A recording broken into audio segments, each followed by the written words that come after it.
God damn it. God damn it. I had thought that I paused it at the right second and I didn't. I simply did not. Okay.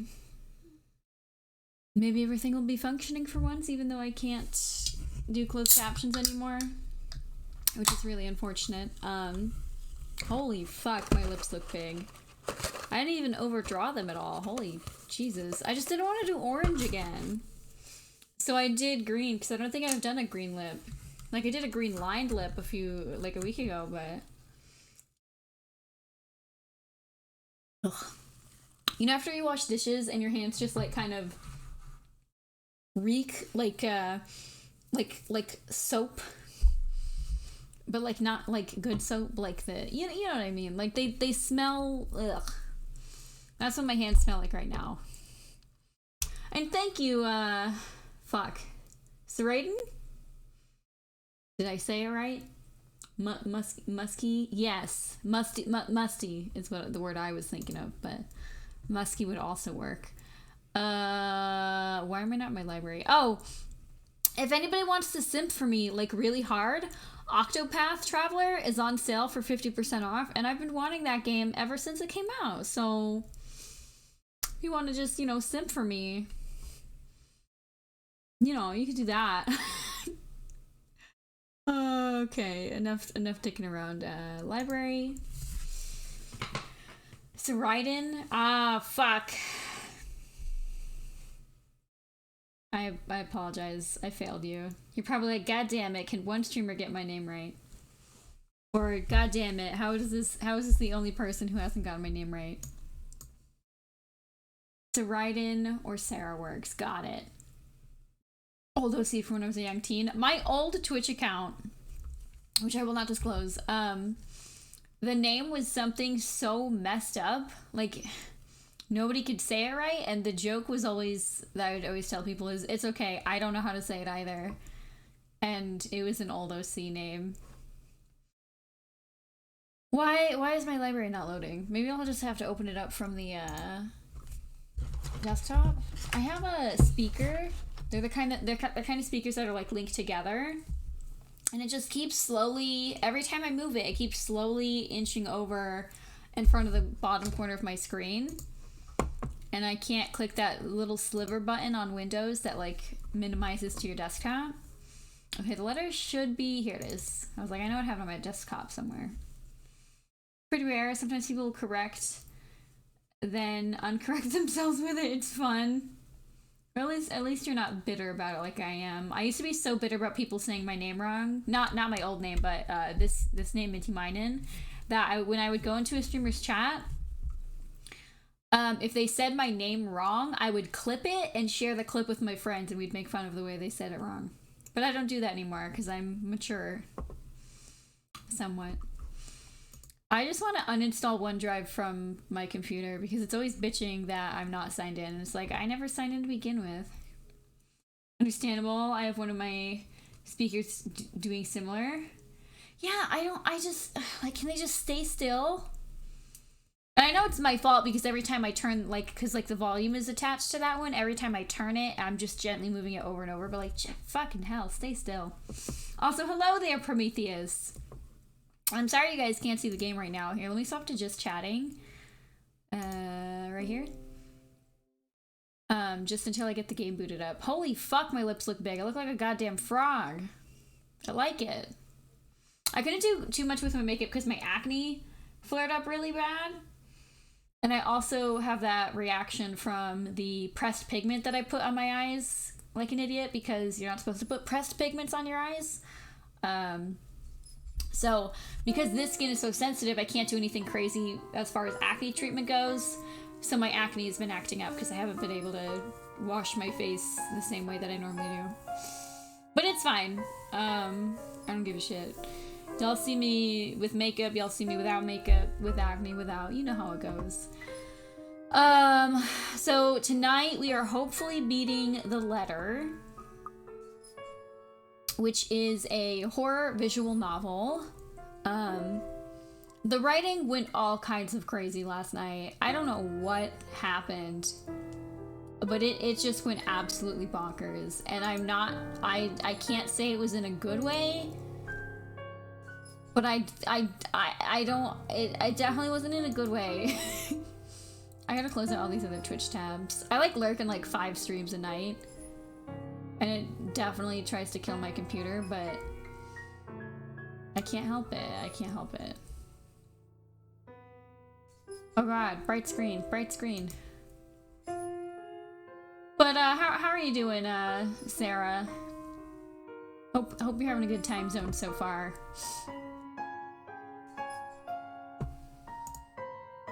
Want to find new people play this game? It's just okay, so you came for the game. Got it. Imagine watching a streamer for the game. Have you beaten the game? I imagine you have, but you never know. Some people they just like watching a certain game. Staying up later than usual. Both kids are asleep. Yeah, I'm gonna be drinking, so I hope you don't have your speakers too loud because I might say some things the kiddos shouldn't hear. Seem cool too. Thank you. Always find fun people from it. Yeah, I mean, I'm surprised that more people don't know about this game. I mean, I don't even remember how or when I got it. But I mean, there's a lot of quality put behind this. I mean, I still think the script is dog shit, but the visuals are really good. And I think the scares are really good. Definitely better than Doki Doki Literature Clubs. I think most of why Doki Doki Literature Club got so popular is because the horror was a mockery of a certain subgenre, whereas this is just, you know, a horror visual novel without making fun of visual novels. 112 hours! 163 out of 172 achievements. Talk about, Reek from actually playing. We're a gamer family. Respect. They know them. 8-year-old. Grouses to me if I cuss around him. Oh. I'll try and keep the screaming to a minimal. But I am gonna crack open some vodka in a hot minute here. After I finish my Dr. Pepper. I don't want to get into the alcohol too soon because I did have vodka on Tuesday. And I normally don't want to get too much vodka in 1 week, but I think we're about to beat this game. So, love Dr. Pepper. I got headphones, you're good. Alright, time to just say every swear in the book. So, for anyone who's returning, we left off, we finished Ashton's perspective.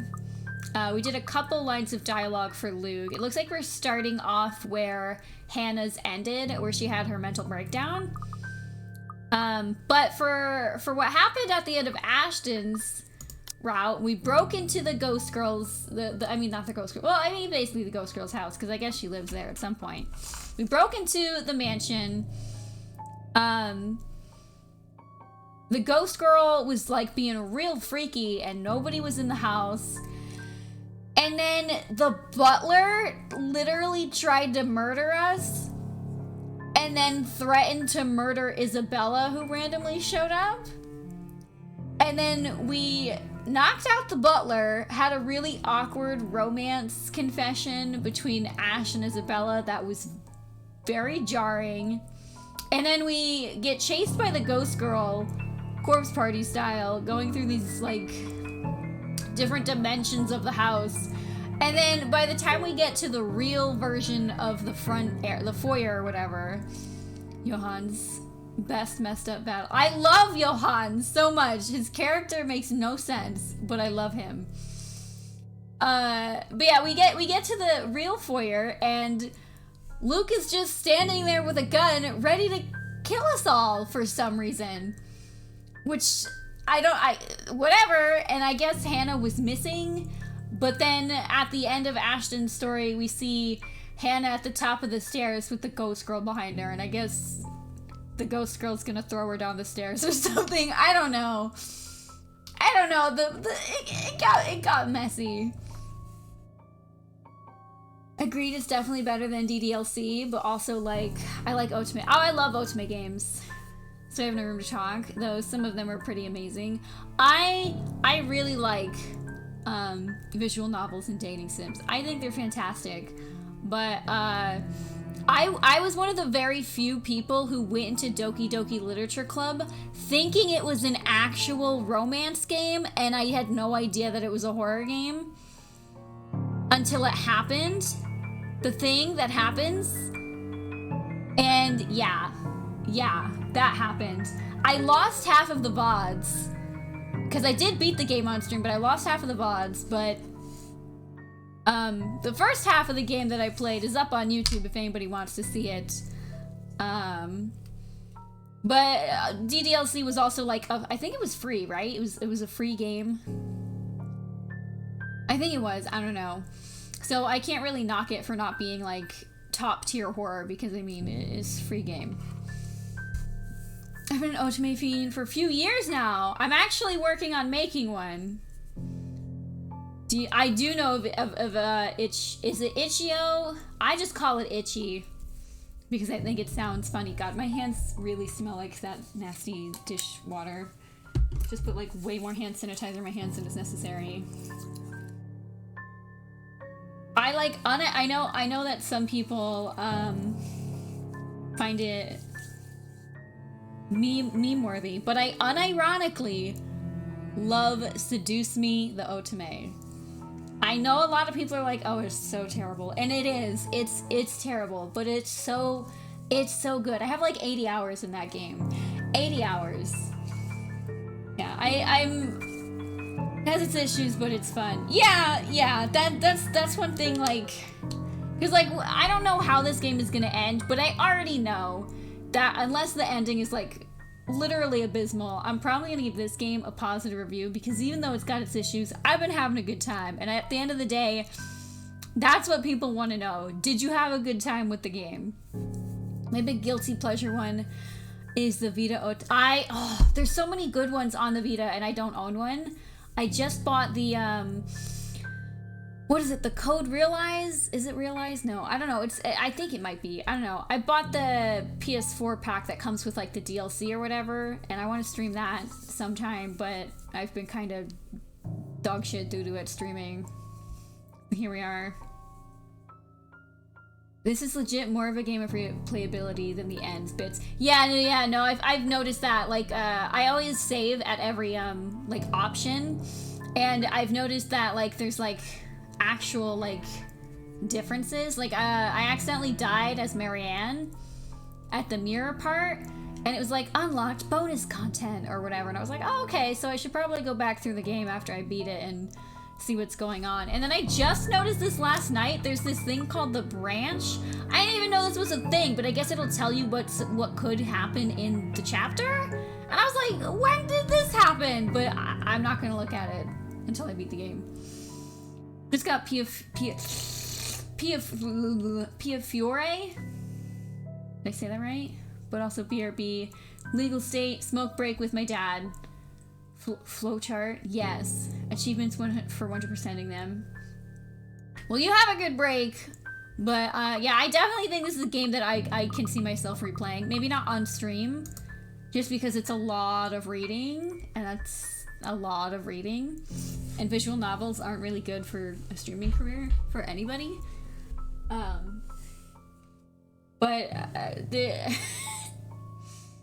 This game. Shh, it's alright. Fuck me. We're safe now, Hana. Also, let me know if the audio's too loud. I did some different things with the audio stuff recently. Also, if my mic messes up or something, y'all are gonna have to tell me because I obviously can't hear myself talk. You're safe now.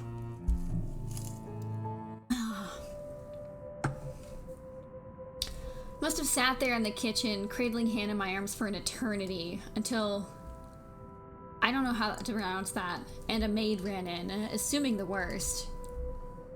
She had been screaming, enough to attract the attention of anyone on mansion property. But that's all well and good in the end, I suppose, as they helped carry Hannah up to our bedroom. I doubt I could have managed on my own. I might have slipped on the stairs and cracked both our heads if I tried. Did he just admit that he's, like, weak sauce?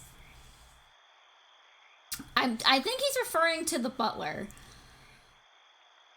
So I'm just gonna say Johan's name until it tells me otherwise. Both Johan's and the maid do a short work of making her comfortable while I sit on the sidelines. I have no idea how long I remain there, just watching them and her. But at some point after they've left us, the sun has set, leaving the room dark and silent. Nestled in all the pillows and blankets and put on her side, though, Hannah looks smaller than ever. She looks so weak and vulnerable that I can't help but worry. Not to mention the children. Think about the... just burping, you know, casually. Think about the children. I wouldn't know how such an event could affect babies in the womb. I mean, I think it's too early to worry about that, to be honest. Now seems like a good time to get drunk. Oh my god. I forgot! He's a belligerent drunk! Oh, never mind. He's not gonna drink. Okay. Character development. I can't bring myself to leave her side just to intoxicate myself. Not with what just happened. I might just drink myself to death if I so much as try. Please. Stay with me, darling. No, well, I think I want to go get drunk and kill myself. Anything for you, sunshine. I hate this character. There's no way I can leave her side without feeling guilty. Besides, what sort of husband and father would I be if I don't take care of her when she's sick? Well, you should probably take her to a hospital. Like, you're rich people. You can get the best medical care. Why are you just sitting at home? Not that I'm too confident about what I can do on my own. I'm not trained for this sort of thing. Even if I've experienced similar scenarios before, I might still have it all wrong. I've already called our personal physician, along with the I'm just gonna keep doing that tonight. Good luck. Along with the obstetrician who knew of her pregnancy for a house call in the morning. we'll have to go on from there. Okay, this is 3 days before where we left off with Ashton and Scooby-Doo gang. I don't like to think about it, but I can still remember the doctor's instructions on how to take care of my mother while she was ill. Provide a safe space for her to rest, check. Let her lie on her side so she doesn't choke, check. Loosen tight clothing and let her breathe, check. Keep calm and don't panic! Well, I'm having a bit of trouble on that one, aren't I? Do you want any water? Something to nibble on, perhaps? I can call for something to be brought up. Soup would be good, right? I'm fine, Luke. Don't you worry. I'm just a little sick, but I'll get better. I really wish the two of them would just talk about the fact that they've been haunted for the past week or so. But I guess we're not doing that. A pained look crosses her face, and, more than anything, I wish I could take away the pain she feels now. When she beckons me to come closer, to hold her in my arms, who am I to say no? I don't know, somebody who cheated on his wife and treats her like a piggy bank? Her body still quivers, tiny shakes that make my heart feel like it's gonna stop and give every time they happen too much. I take care to give her room to breathe, no matter how much of an uncomfortable position it puts me in. Her scent is enough to bring me at ease. Golden flowers, marigolds, buttercups, and daffodils. I can tell you right now, all three of those flowers have a distinct, separate smell. I mean, I don't know too much about marigolds, but I know that buttercups and daffodils definitely don't have the same smell. They don't. I'm not sure if she smells this way because I surround us with them when I can, or because she's wearing the oh, okay. The game is literally explaining that it's, yeah. Okay. Alright.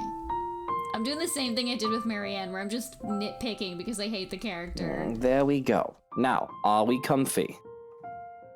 She nods her head weakly, a smile barely making its way on her lips. I'd be ready to fulfill any request she has. Anything to make this easier for her. Anything to make her happy. Okay, stop drinking. Stop being racist.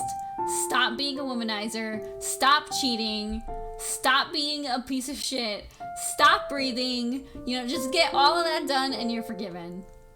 But when she next speaks, I can feel my breath catch in my throat. Sing me a lullaby. Oh my god, who cares? A lullaby? Of course. I can do that. Does he know any? I mean, I've done so many things in my lifetime that would justify a horrible end. But not Hannah. She doesn't deserve this. Well, at least we can agree on something! This is all far too horribly familiar. To find myself in bed, clutching reverently on an ill-beloved, wishing it wasn't real and hoping it didn't get any worse. To find myself screaming at a god I've long abandoned and forgotten. Not her, not again. Take her and you will bloody rue. To have a lullaby shared so that we can forget the pain and the fear. Hush, my darling, don't say a word. I'm gonna catch you a mockingbird. I understand. I 100% understand that they could not afford to hire a singer who sounds close enough to the voice actor for this character. But, that was awful. That was terrible. Why is it the two characters I hate the most have singing scenes? Whatever. I'm just gonna let it roll. I mean, what's the worst that could happen? The plot just takes a nosedive again. I gotta just hurry up and read if I want to get back to the finale. I can hear her breathy laugh, though she doesn't tell me to stop. If this amuses her, then that's fine. But her breathing soon evens itself out. A good thing, too, and before I know it, she's fallen asleep. If only it would be as easy for me. I certainly don't envy her, but I don't particularly like how my mind runs things now. Battered and frayed, clutching at straws and asking myself if I'll really let myself fall apart in this moment. He's an ass, but nothing. This character is so bad. Literally, this game tries so hard to like redeem this character through everybody else's perspective, and I don't understand why. Like, all the game had to do to try and redeem his character is one, not have him be racist, because what does him being racist add? Two, not make him admit that he cheats on his wife. Like, just don't make him a cheater. Make him a flirt, but don't make him an actual cheater. And that would have been fine. Maybe he'd be redeemable and just a rich asshole who needs to stop being a rich asshole. But he's a lot of horrible things. He's so many horrible things. The sad part is he's the most enjoyable character in the story. Every time he shows up, he brings something to the scenario that makes it more enjoyable, even if that means that I'm pissed off. Takahata 101 is talented as a VA. I'm guessing that's the voice actor. I don't know. I don't know who the voice actor is, but there are some lines that were read that needed to be read at least another time, or 2 or 7. Okay. It's alarming how just the thought of losing her could break me, pregnant or not. And if that mockingbird don't sing, I'm gonna get you a diamond ring. He's a YouTuber, Lux VA. He did like the Dragon Ball Z Abridged YouTube series and such. One of the founders of those. Ah, okay. Makes me wonder about all the other voice actors. Hold on. Where is it? Options. Sound. Like, I wonder who voices all of these people. Because a couple of them sounded familiar. But only vaguely. Isabella's is Amanda Lee of Lee and Lai. I actually don't know who that is. I don't like Isabella's voice. I'm not saying that the voice acting is bad, I just don't like her voice. It's just annoying, I just don't like it. Singer on YouTube also does some anime voices. Good for them! Sucks that I hate their voice. Or at least the voice that they used for Isabella. Marianne is Elsie Lovelock, but I don't know what else she does. I hate Marianne as a character. And I don't understand why her accent is like that. I don't know if that's the actual voice actress's accent, and if it is, I apologize. But she sounds like she's doing an accent, which isn't good. This game has a weird boner for accents, and I don't know why. I honestly don't know why, because none of them are good. Here's a Kickstarter backer character situation.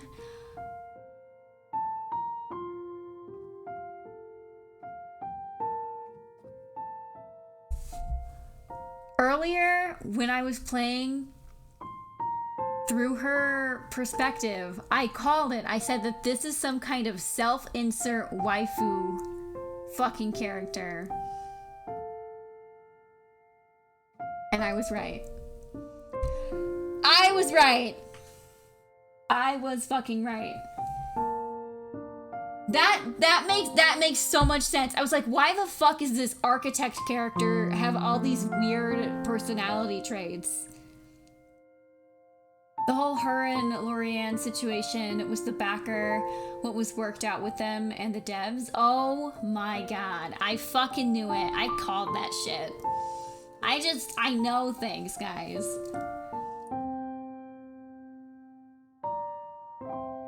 Well, that's really interesting, and you know, that makes sense. I was like, wow, I'm surprised that this game has more women than men. Usually it's either an equal split, or there's more men than women.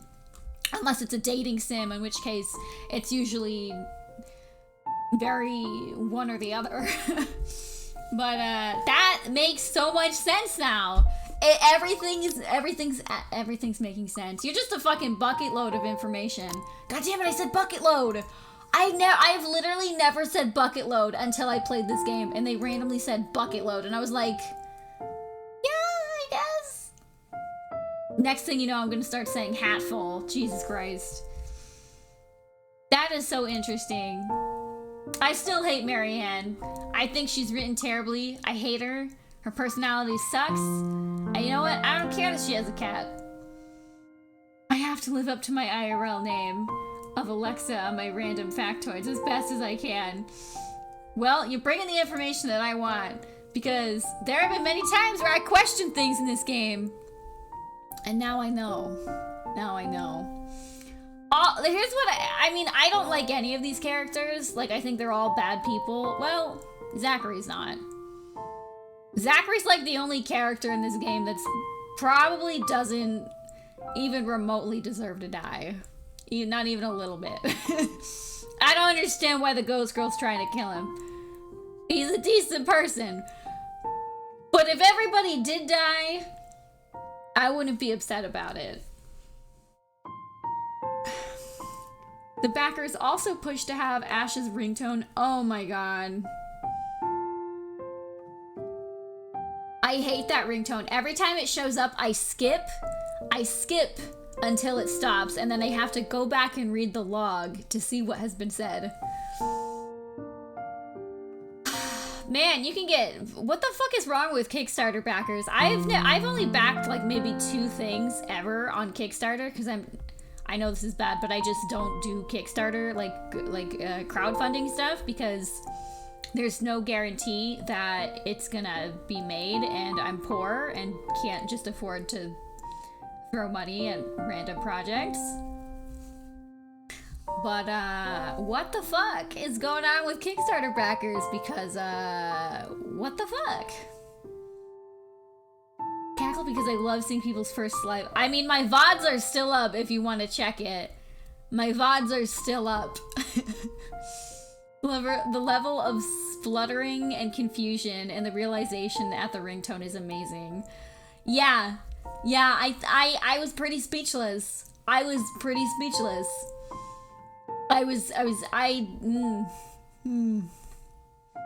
Well, at least it makes me feel better knowing that some of the worst things in this game are because of the backers. Gotta take a hit for the coin.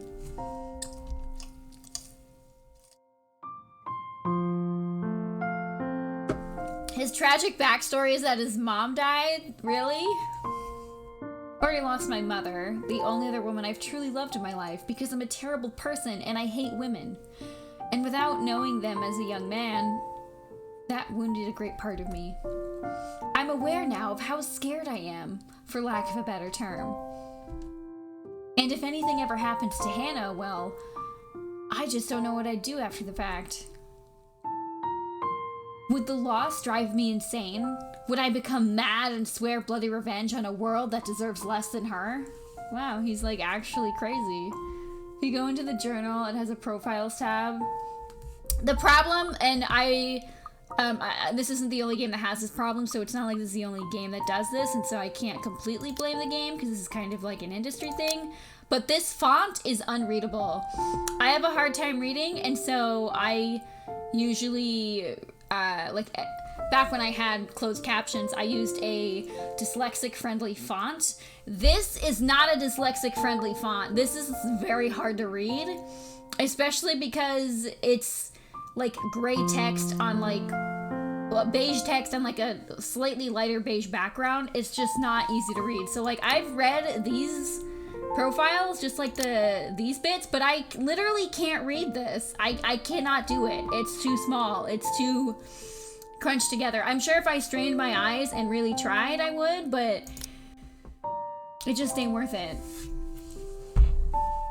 That's definitely going in the review too, because like I guess they leave all this journal stuff, like the timeline stuff, so that if you stop playing you can like refer back, but it's so confusing. It makes almost no sense, and this font is terrible. This font is so bad. This thing is like completely useless. If it weren't for the pictures, I would have no idea what any of this stuff had. Which is kind of pathetic. But it's the truth. I don't know if you've watched Ruby, but Rebecca's VA was Maria Calavera. I have not watched Ruby. People have told me to. But I'm not gonna lie, I just don't like the art style. That's literally the only reason why I haven't seen it. They have the journal so you know where you are in the timeline-wise per chapter, since it jumps back and forward in time. Which I get! But when it's unreadable font that's super tiny, it just makes it pointless. Just speaking at IMDb on the characters.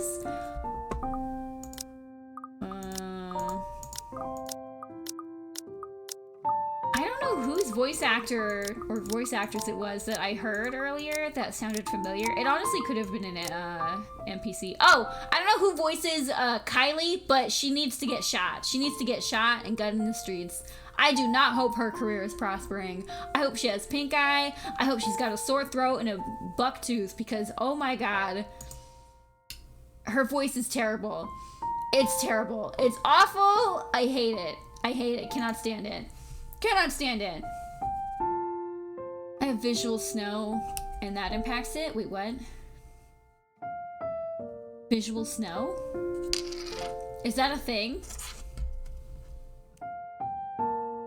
I don't know. When I make in 17 years, when my visual novel comes out, it's gonna have accessibility options. And I don't understand why more visual novels don't have accessibility options.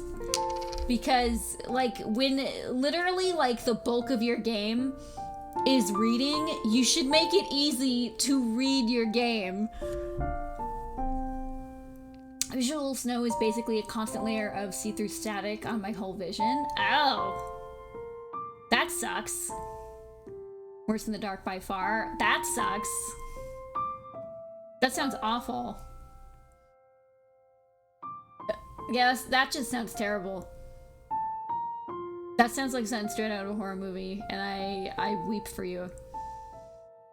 Low contrast, thin bits blend, and the font of the journal sucks. Oh, that's awful.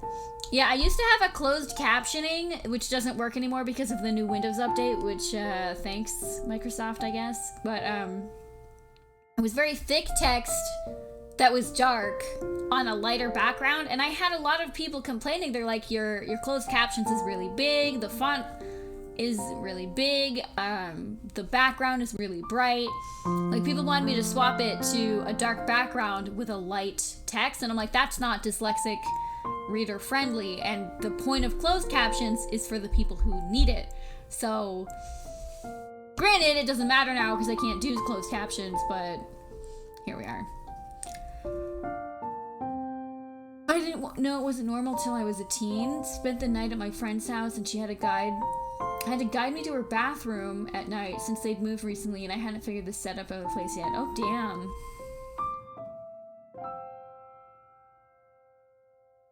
It's just hard to navigate with the see-through sparklies, you know? And she was, oh, what the fuck do you mean? Yeah.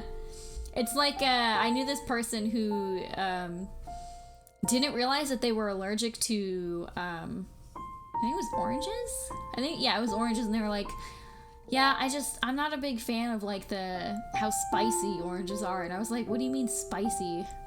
And like, oh, you know how it, like, burns and, like, it makes your lips fat? And I was like, what are you talking about? And that's how they eventually found out that they were allergic to oranges. Because they thought they were spicy. I can't imagine being allergic to, like, anything. Well, I mean, I'm allergic to coconut, but not deathly allergic, so I can't eat it. It's just not a good idea. As someone who only got diagnosed food allergies as a grown-up, I can't fault them. I found out through always feeling like shit, and then a blood allergy test. Yeah. See, I'm poor, so I only found out I was allergic to coconut through trial and error. But I'm also allergic to soy, which sucks because soy is in a lot. Like, if I don't have too much of it, it's not a big deal, but, yeah. Yeah, soy's in everything. Soybean oil, what is it called? Soy something. I was in denial about the shellfish allergy. Oh no! I don't know if I'm allergic to shellfish because I just don't like seafood. So I just stay away from it. I just tell people I'm allergic because people don't respect it when you say, don't feed me this because I don't like it. They're like, I'm putting it in anyway. So I've started to lie to people and say I'm allergic to certain stuff that I'm not allergic to or I don't know because I don't want to risk them forcing me to eat it. Dairy cross reacts to beef now. Oh my god, you're just suffering. Can you have anything good? Are you allergic to peanut butter? Because, I mean, at that point, I don't know if I'd even want to live. You know who shouldn't want to live right now is Luke. Like, can you just spiral into a depression and let the ghost girl kill you? Please? I know that's not going to happen because logically we have to get to the point in the story where Ashton and everybody left off, but... Fuck. Oh my god. You're allergic to oh my god. I feel like an asshole now. I'm just not helpful. This is why I don't have friends. That's terrible! I mean, I'm not a big peanut butter person, but I do like it from time to time, you know? I do like it. I have a lot of alternatives. Well, at least there's that. My mom can't have salt anymore, so I've been cutting like salt out of our diet, and I'm used to it by now. It's been almost 2 years now, and I'm kind of used to it, but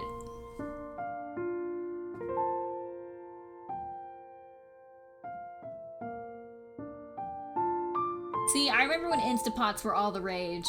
Like, I used to work at Kohl's, and every like Black Friday holiday season, like those fucking Instant Pots just fucking gone. I'd cry without salt. I used to add salt to no. I hated how salty ramen was. Yeah, I mean, everyone thinks they can't live without salt, but the truth of the matter is you only think you can't because you're so used to having it. Because like after a while you get used to it. Like for like the first few months, you're like, everything tastes like shit. But then after a while, stuff with low sodium or even no sodium kind of just tastes good. Like, I made chicken marsala the other night, and there was absolutely no salt added whatsoever. So it was just like mushrooms, wine, unsalted butter. The only sodium actually came from the chicken itself, and it still tasted amazing. But recipes will always tell you to generously salt, and you really don't have to. You really don't. So, no.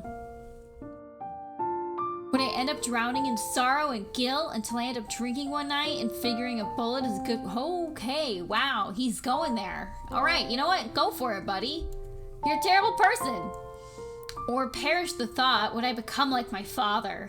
One who had no further love for anything, not others or even objects or self. Wow, they literally at this point in the game, they're like, hey, did any of that other stuff work at like making you like this character? No? Well, how about we give you his entire tragic backstory and depressed inner monologue. Make about a chicken conky? Well, I don't know what that is. Is that like what are they called? Carnitas? Or is that different? Sesame oil. Oh, isn't that like really strongly flavored? Basically chicken ripe soup porridge thing. Oh, okay. I get you. All I know about sesame oil is that one episode of Chopped where this girl used way too much fucking sesame oil and the judges were like, that's all I can taste, you're gone. Rest in peace, that lady. Ugh. The vainglorious mogul that worked and worked for the sake of succeeding in the search of happiness that would never come. And if that diamond ring turns brass, we're gonna go to fields of grass. You're allergic to sesame? Oh my god. Shit. shit. Did you at least win the lottery recently? Because damn. That's awful. Man, I thought my life sucked.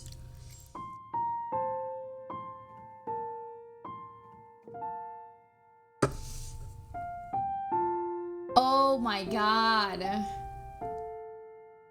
Avoiding wheat is a big problem. Egg whites, huh? Dairy crust reacts to beef, so no more beef. Ugh. I actually was off of beef and pork for a long time. Because my doctor was like, yeah, your body can't digest any of these things, so you need to stop eating it. Otherwise, you're gonna be drinking Marilax for the rest of your life. Gay rights! Gay fucking rights! Say it louder for the people in the back, Streamlabs. I love that command. I don't know what the timer is even on right now. It's some weird number.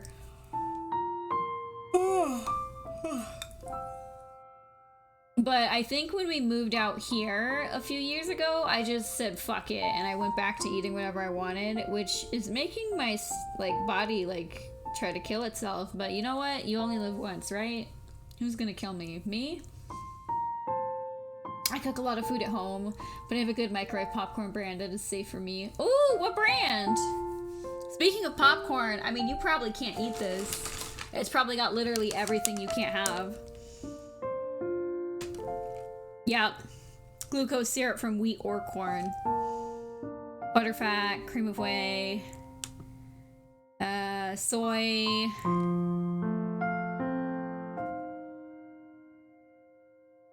Artificial flavor. Wait, what? Oh, damn. Contains wheat. May contain hazelnut, almond, and other tree nuts. Anyway, this is Werther's Original.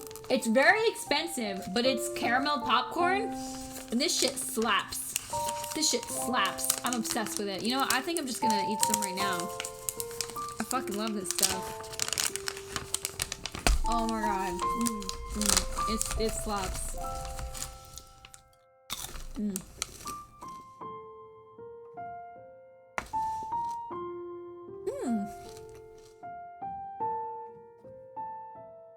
I think Pops is a really popular brand.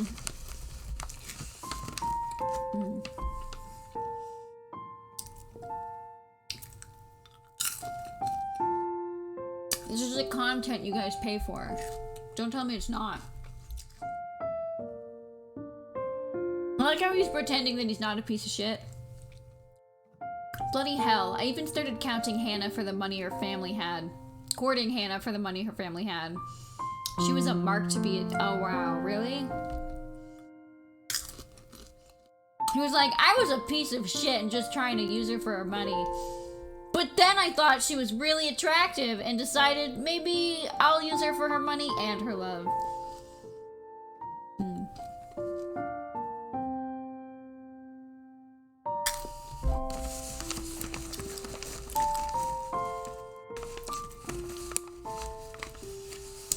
What fucking mask, bro? You're racist.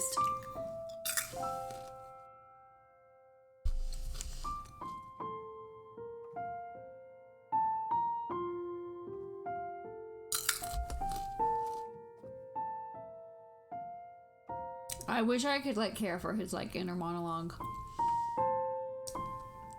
I don't know why they tried to redeem him so hard.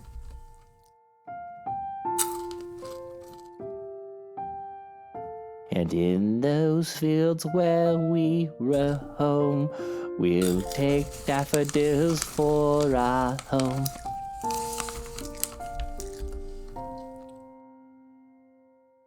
I just don't care.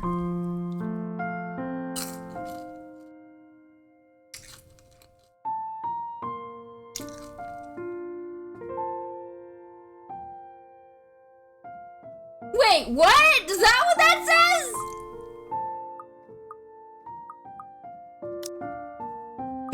Journal.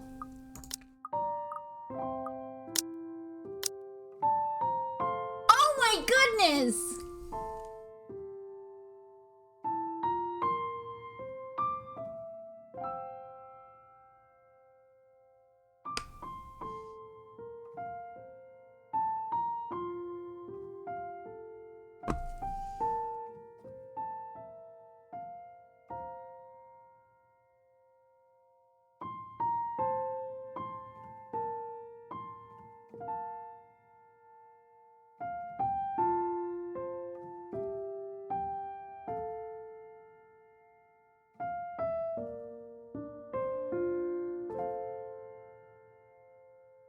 Oh.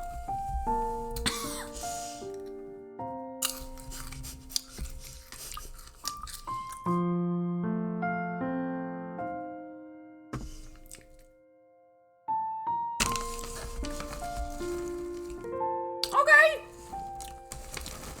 Not gonna lie. That's pretty fucked up. That's pretty sad. But,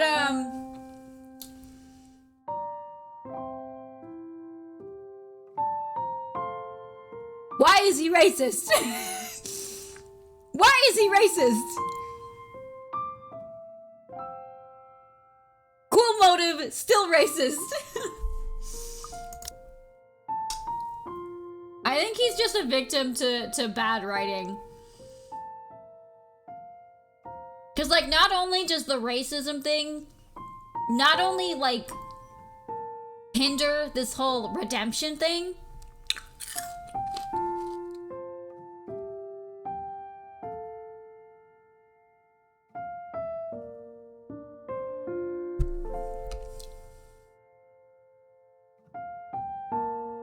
so the devs are racist. Got it.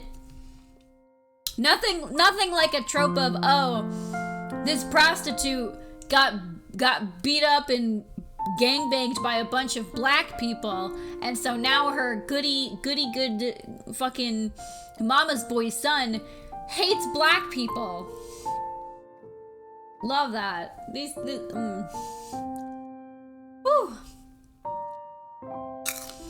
Yeah, not only does the whole racist thing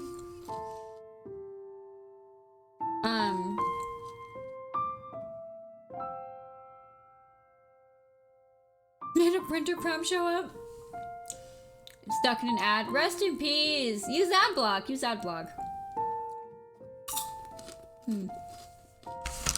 But what was I gonna say? Yeah, the whole racism thing, not only does it like kind of ruin this charming little you should feel bad for this guy moment, but it does not add anything to the story.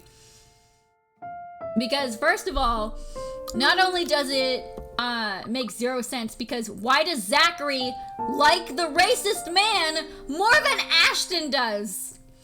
Granted, Ashton is under the belief that Luke is responsible for his, like, fake aunt's murder. But, like, Zachary should not like a racist man, given what happened to his parents.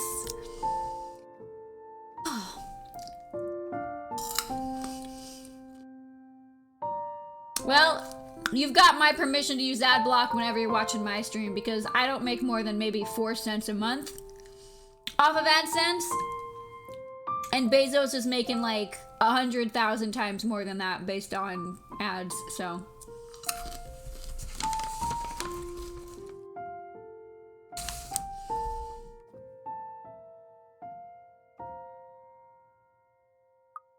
There's a side game? God damn it, of course there is.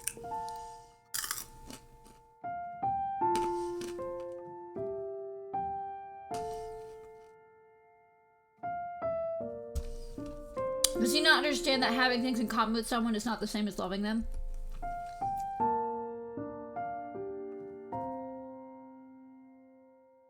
Rebecca's literally the worst fucking character. Okay, I know I said that, Luke here he's like objectively a terrible person, but like Rebecca is just, she's just a bad person. She's just a bad person. I often kill her off for angst. I wanna, if I can, I'm gonna kill all these motherfuckers off, because holy shit. Like, her tragic backstory is that she had parents who worked full time. And she's literally just a horrible person. Obsessed with fucking Ashton. Doesn't fucking respect Isabella. Barely gives a shit about Zachary. She's so fucking self-absorbed. I hate her. And like, her inner monologue is always like bitching about people.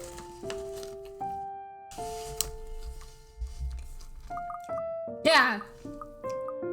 Her obsession with him for 17 years. Like, bitch, what? Excuse me? What I'm saying is I'm gonna go through a run where I just piss everybody off and I speed run it and beat it in 2 hours.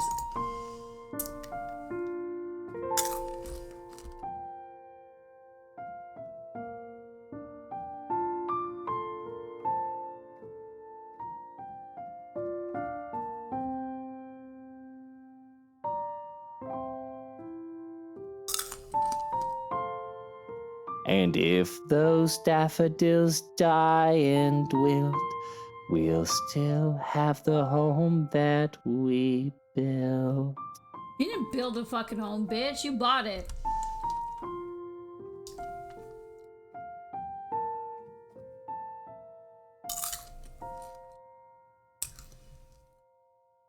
You just have 2 skip settings, the normal new of a visual novel skip, and then one of the settings that insta-fade to black and go to the next unread dialogue or choice skip. Yeah, I saw that in the settings. I'm like reading, I just don't care about what this guy has to say. But just in case he said something worth hearing, I might as well read it.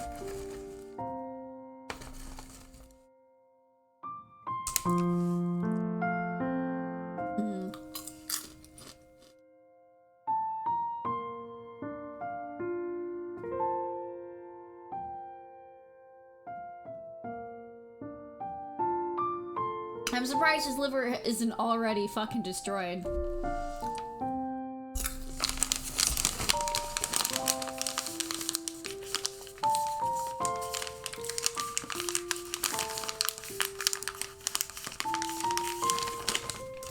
I want to know what motherfuckers played through this part of the game and went from, yeah, he's a piece of shit to, oh, he's not so bad. No, he's definitely so bad. I am kind of disappointed that they started us here. Like, part of me is really happy because I hated it when we would swap perspectives. And then they would just fucking swap to, what is it, like, really far back, like, before any of the, like, action happened. But I really wanted to know what kind of hauntings he had experienced. And now it's just like, here we are, 3 days before the climax. Okay, I have a bunch of caramel on my fingers, and normally I would lick this off, but this stuff on my lips is water activated, which means if I get saliva on them, it's gonna melt away. So I'm gonna go wash my hand really fast. Don't go anywhere, or if you do, have a great time.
am back.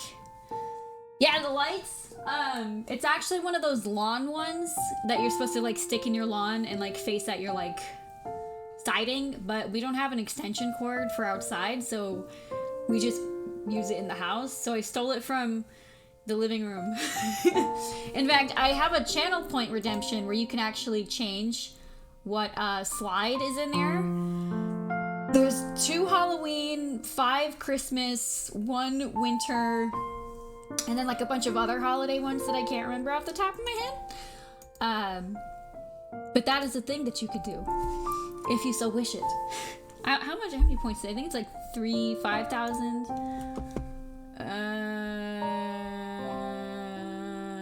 Oh, it's only 2,500. Okay. Where were we? I should probably crack open the vodka right now, honestly, before I,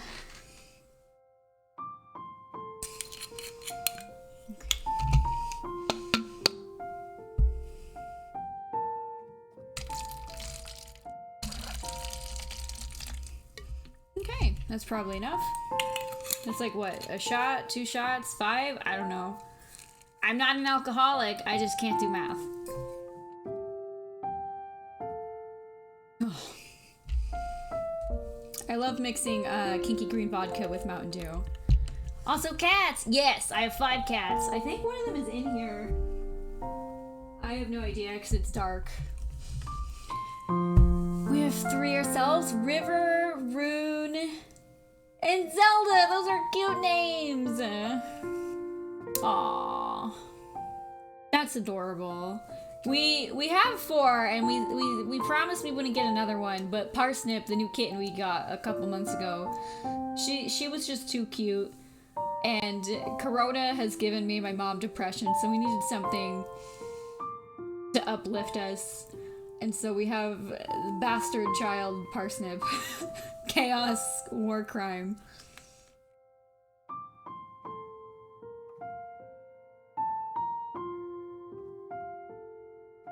Oh!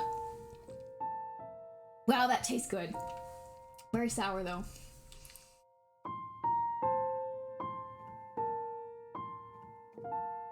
Holy shit! That drink is so sugary that I took a sip of my Dr. Pepper and I thought it was carbonated water. Holy shit. Hot damn. Well, you know, Sarah, if you're liking the content, I almost typed that wrong. You can join my Discord, or I mean, you probably wouldn't want to follow me on Twitter because I don't really post content stuff there anymore. But I always post on in my Discord when I'm going live and such. But I'm glad you stopped by. I just figured I had to get that out of the way before my PC crashes or something. Because I have a dumpster fire of a PC, but you should definitely join and share. Bridgebot, really? You should definitely join and share some cat pics sometimes. Oh my god, chat's been moving this entire time and I had no idea. Did I miss any Theta messages? Nope. Didn't miss anything on Theta. I feel relieved. I go randomly shy sometimes on Discord. Oh, I'm the same way. Like, I have almost every server muted. I almost never talk in other people's servers. Except for the one-off. I barely talk in my own server. To be quite honest. But it's there. It's the best way to contact me. I always post in Discord. Because sometimes I don't post on Twitter when I go live. If it's like a surprise stream or like something I just don't want to advertise because I'm lazy. But I always post in the Discord. And if you like Among Us, I don't play it too often. But I am in a couple of servers where they do play it often, and anytime they ask if people want to join, I always join and see if anybody else wants to play. I know how everyone's obsessed with that game, except for Poochie, if she's out there. If she's watching. I've spent way too long on this scene, and I apologize. I don't know how long he can go on about how amazing he is for not being worse than he already is. what? I have this acne fighting primer. I wasn't gonna put it on tonight, but I think I'm gonna put a little bit on my chin. Just because like a really big zit forming there. And I know that's gross and TMI, but shit, it's the truth.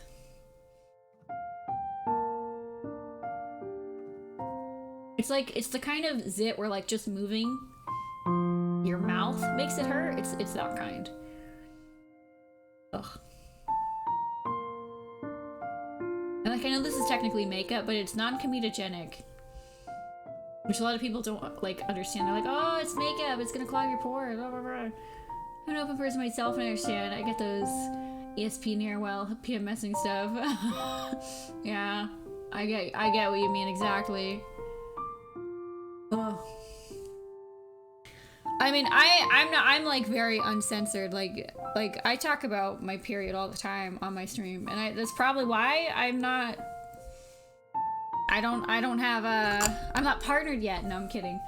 I don't want to be partnered, for the record. I just don't shut up. I just say whatever I want to. Ugh. I like get really bitchy right before my period, but I don't realize it. And then once I like get my period, I'm like, oh, is that why I like got banned from that server? Just full bitch mode.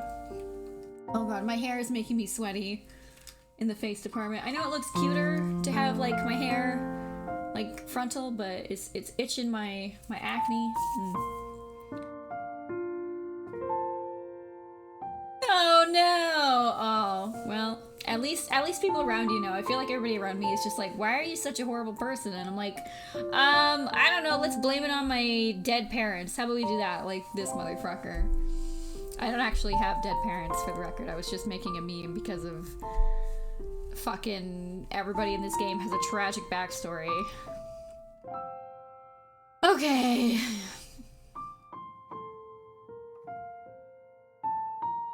I like he's like, if things had been different, would they be different? If things had been different. Good night, my sunshine. Becca's tragic backstory makes no fucking sense. Like, both her parents are alive. They both love her. They didn't really do anything aside from maybe like some, I mean, minor neglect, because they were both had full-time jobs and were very like oriented on their work, which I mean, they should have spent more time with Rebecca by all means. Like, I'm not saying that they did nothing wrong, but for how fucking horrible of a friend she is, she doesn't really have an excuse to. Zachary's parents literally got murdered in a hate crime. But you don't see him trashing on all of his fucking friends behind their back. It's awful. She's bad. Oh, is he gonna have a nightmare? Mommy, what happened? You were wiggling and shaking, and you wouldn't stop even if I was shouting. Isabella went to another country to support her mom, multiple siblings, and dad with cancer. Never stated this, but this was back in the alpha build. Oh. I mean, I understand that Isabella's like the normal character, which is why they start you off with her, because she's easy to like relate to.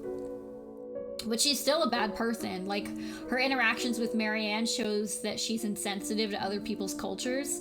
She's very misunderstanding intentionally of other people, despite the fact that she understands that what she's telling them about the curse doesn't actually make sense for most people, even like people who do have superstitions. And the way she acts once everyone starts to believe her is kind of dickish, which, I mean, yeah, she's allowed a little bit of dickishness because, you know, she wasn't wrong, but it just never stops. They're super superstitious in the Philippines from what I hear. Not everyone, of course, but many are. I mean, that's fine, but like, that doesn't excuse her being like insensitive to other people's cultures. Like, she does make a comment, she's like, oh, that's right, in other people's cultures this isn't a thing. And it's like, bitch, you're in, I think they're in the UK, like, you don't get to push your superstitions onto other people who are complete strangers to you, especially when it's their pet, their beloved pet. You just shouldn't say stuff like that. It's rude and insensitive and culturally biased. And it's not like she's new to the UK. She's been here for 5 years. Literally everybody in this game, except for Zachary, is just kind of a massive dick. And I don't know why, because it doesn't work. It does not help the story. Alright, we get this really awkward scene where, I guess this is childhood Luke, but we still get the portrait of Luke in a full suit and tie as an adult. Great. I'm so sorry I shouted at you, Mummy. Shh, don't cry. My little ball of sunshine's not supposed to cry, is he? Oh, wow! Don't you worry. Mummy is just a little sick, but she'll get better. I've got a new job now, and I can get medicine again, okay? And we'll buy some bread pudding, too, while we're at it. Please don't do that again, Mummy. It's scary. It's okay. I'm here. You've got nothing to fear. But you have to be brave, too, Lucille. Even when I'm not around. That's my cat's name, and I'm very offended. Be brave. Oh no! He had nightmare! Poor child, man! It's not like he's a grown-ass adult, and there's no excuse for him acting this way. With my heart pounding in my ears, it takes a while to remember where I am. In the dark of the cold room, one can't fault me for feeling ill at ease. It isn't as bright as the penthouse and the renovations did little change to how old it feels. We've been here for less than a week. It'll take a bit more time to adjust. It's hard to feel cozy though when I'm bloody freezing. Nudging the lump of fabric next to me, I sigh. It's cold. Don't hog the sheets, Hannah. She always did this though. It hardly bothers me. Growing up, I was lucky to have something to use as a mattress. I'm not the one who grew up accustomed to Egyptian cotton with a thread count of 800. Only 800? Bitch, please. With the amount of money fucking Hannah's family had, 800? Try 8,000, baby. 800, for fuck's sake. You can get like 1,200 at like Walmart. Oh my god. 800. Fucking hell. It's like he never actually became rich. He just let Hannah buy him all the expensive stuff. And he's like, I guess this is the expensive stuff, right? He's like, what is this? What 800 count? Yes, very fancy. What a fucking clown. The temperature tonight must be something else with how chilly it is right now. Oh god, my ear. I must be considerate. After all, the poor dear is ill. Though I loathe to think about what had just transpired. Don't make me pull those sheets off you. That blanket is large enough to cover an elephant. You need to share. He really is. Like, she thinks on the parties and such, she does it for him. She likes smaller stuff, and he likes the grandstanding. I mean, if I were in his scenario, I'd be like, let's party every night. I'm very much, like, a party person. Like, the fact that Corona happened is tragic for me, because I'm never going outside ever again. But I will always cherish the last time I actually went out and did anything, like with a group of people, was Halloween 2019, and I will be chasing that high for the rest of my life. Good times, good times. It takes a while. What was that, honey? Apologies. I'm just in a loo, so if you can give me a moment. There's no sign that they'll be moving where they lie. With care, I go for a knife under the side of... What? He has a knife under his pillow? I used to know a girl who had a knife under her pillow, but Jesus.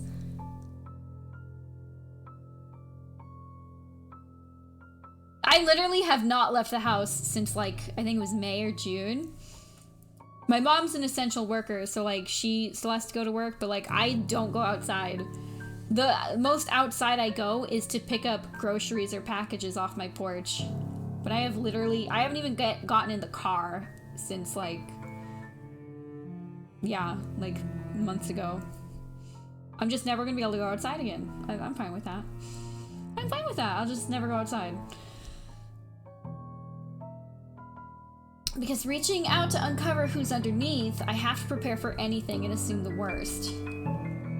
Yeah, like that it's just a bunch of bunched up blankets, maybe? If I so much as see the nozzle of a gun, there's going to be a murder tonight. What is wrong with him? What is wrong with him? What is wrong with this character? He tries to check ingredients, but he sucks at it. That's why I do pickup, curbside pickup. That's the only, we do that and we do delivery, but delivery has not been working out for us. I know they say not to bring a knife to a gunfight, but I think I can sink a blade in his liver faster than he can point and aim. Okay. I see the rise and fall of the sheets, though it could easily be mistaken as the fault of the breeze. I hear their breathing. A great sense of foreboding comes over me, making me hesitate with my plan. I should just get Hannah and myself out of here, not look back, and let security handle it. That's what they're there for. Or maybe I should just man up. There's no way I'm risking the chance that incantation will put Hannah in danger. But what's the worst that could happen, right? I have no reason to be afraid. There's no boogeyman under the bed, no monster in my closet. If anything, these things should be afraid of me, right? I mean, I'm afraid of you. I grab a fistful of sheets and throw them aside.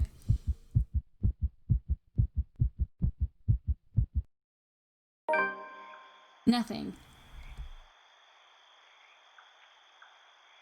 We lose half our stuff if we did. There's legit a condo place with the same number as ours, one street away, and the street name starts out with the same word with an alternate. We have the same problem. So we live on an address that is a street, and there's a house nearby on the same street, the same like road name, but it's called Road. And there are so many times where like packages and stuff gets left at the other house. But luckily we haven't had that problem with groceries, but we've had that problem all the time with like mail and packages. Yeah, that sucks. That's unfortunate. I mean, what you could do is you could like inform them that like what your house looks like. Because I know that places like Instacart, you have like a chat feature with the person delivering, but curbside's always good. We haven't had too many problems with curbside. Nothing but a bunch of pillows stare back at me. Building's basically identical. Oh. Yeah, I guess that would suck. Just paint your door orange. Just paint it orange. Easy peasy. Easy clap. Definitely won't get in trouble with the HOA. Fuck HOAs, dude. Oh my god. Also, is this gonna keep going? Okay, there we go. Fantastic. HOA WAPAs? Yeah. I don't know how they're even legal. Not even a real HOA? Fuck. Slash their tires. I didn't say that. Definitely don't slash their tires. It must be my imagination. I'd rather not think I'm going mad. This guy is literally already there. They have a company run it because they can't be arsed. Man, it would be nice if you could just buy a place and own it and not worry about the consequences. Could very well be the stress getting to me. All this drama with Hannah. Been doing well all these years, all things considered. I guess I do have a breaking point. But still, the world goes on even if one cannot, and I must go along with it. I suppose a day off or two tomorrow wouldn't hurt. Rest aside from a few hours of sleep will be welcome. More than.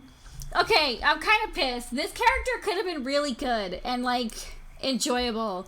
But they had to make him a racist and a cheater and a belligerent drunk and like a shitty husband. Like, a certain combination of those things can work, but like they really should have dropped the racism and cheating thing.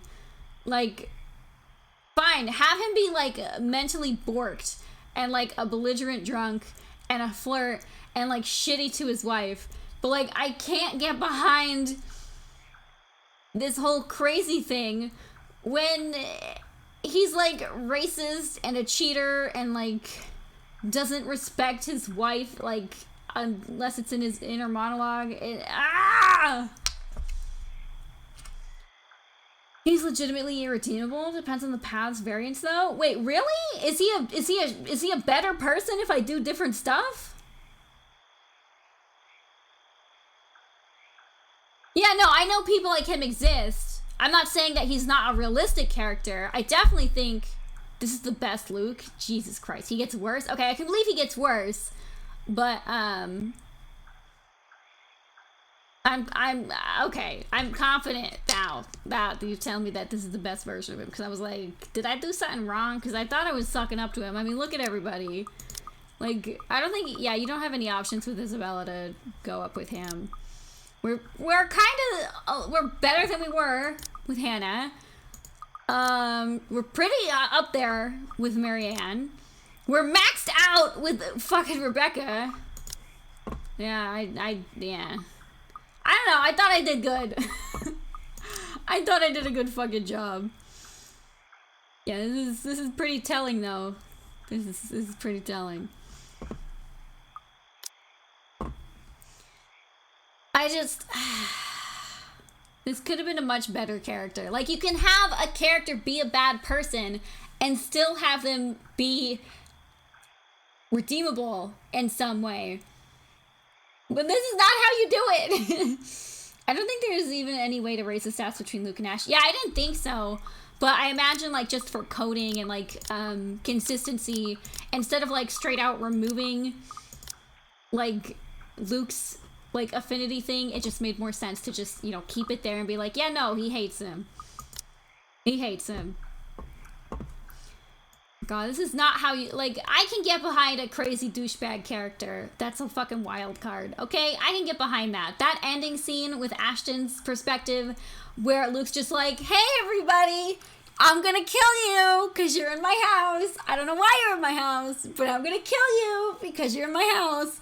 I can get behind that, even though it makes no fucking sense. But you can't do that and try to redeem him as a character and then make him, like, every bad thing in the book sans being a pedophile. That's like the one thing he isn't. Which, like, if that's the one good thing about you, that you're not a pedophile, you're not doing good. You don't get brownie points for not being a pedophile. You don't get brownie points for that. I'm sorry. Okay, rant over. I just, is there a way where I can get this one and this one to just go off onto the sunset together? Because they're perfect for each other. They're both horrible fucking people. And they, oddly enough, have really good chemistry. I may be a liar, cheat, racist, probable homophobe, and a dickhead, but I ain't into kids. Maybe? I'm gonna fucking find out. Alright, let's speed run this ending so I can fuck around with other routes, shall I? We're gonna make him get divorced with Hannah. It's gonna be great. It's gonna be great. We're gonna make sure Rebecca hates Ashton. Which this game, it's great. It's great. All right, he's still crazy. I see. Here's why I wish they had, like, given it, like, dialed it back a little bit. Maybe started his perspective at the party, maybe the housewarming party. I want to know if he's been haunted this entire time, kind of like how Ashton has been haunted this entire time, but he kept brushing it off. I would have liked to see Luke's perspective. Like, maybe he was getting haunted, like, very vividly, just like Rebecca and Zachary and Isabella, but instead of being like, oh, this isn't real, he just thinks it's another fucking Tuesday. Congratulations. Like, he thinks that he's seeing shit because so many new things are happening in his life. He's moving. You know, he just found out that he's gonna be a dad. there's stuff going on with some investigation. I don't know. If he just thought that the stress had finally gotten to him and that he was just losing his fucking mind, that would have been great!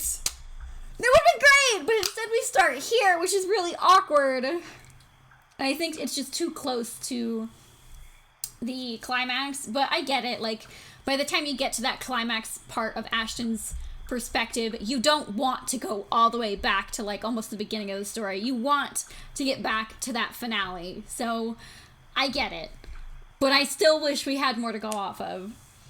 Some people can only get with one character. Some can get with, like, up to 3.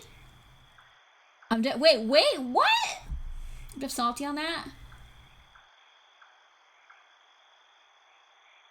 Oh, I was like, what? That don't sound correct. I get what you mean, though. Okay, that makes sense. That makes sense. That makes sense. I like that. I like that. That's the good shit. Okay, here's my... Okay, if I don't just play this game, I'm just gonna go into a rant, and we're never gonna beat it, but... All I'm saying is, the people who made this game probably should have just made... Like... They probably should have just made this, like, an affinity-based horror visual novel and not thrown in the romance options, because every single time romance is, like, a focal point, it's really distracting, except for, like, that one scene with, Luke and Hannah and the daffodils from Marianne's perspective, and then that one scene with Ashton and Isabella when they're at the realty office. Those are, like, the only 2 moments that I think really worked. And every other time romance has been, like, come up, it's been really awkward and uncomfortable and jarring. And I feel like they tried to do too much at once, and it flopped. It flopped. The realty scene was really good. I can't knock it. I was drunk at the time. Very drunk. And I nearly cried. But it was a good scene. But it was a good scene.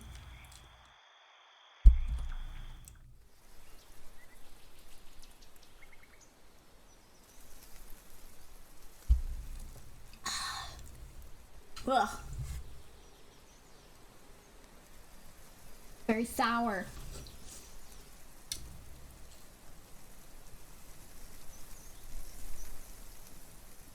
I'm glad you're as passionate about this game as I am, because somebody's got to be.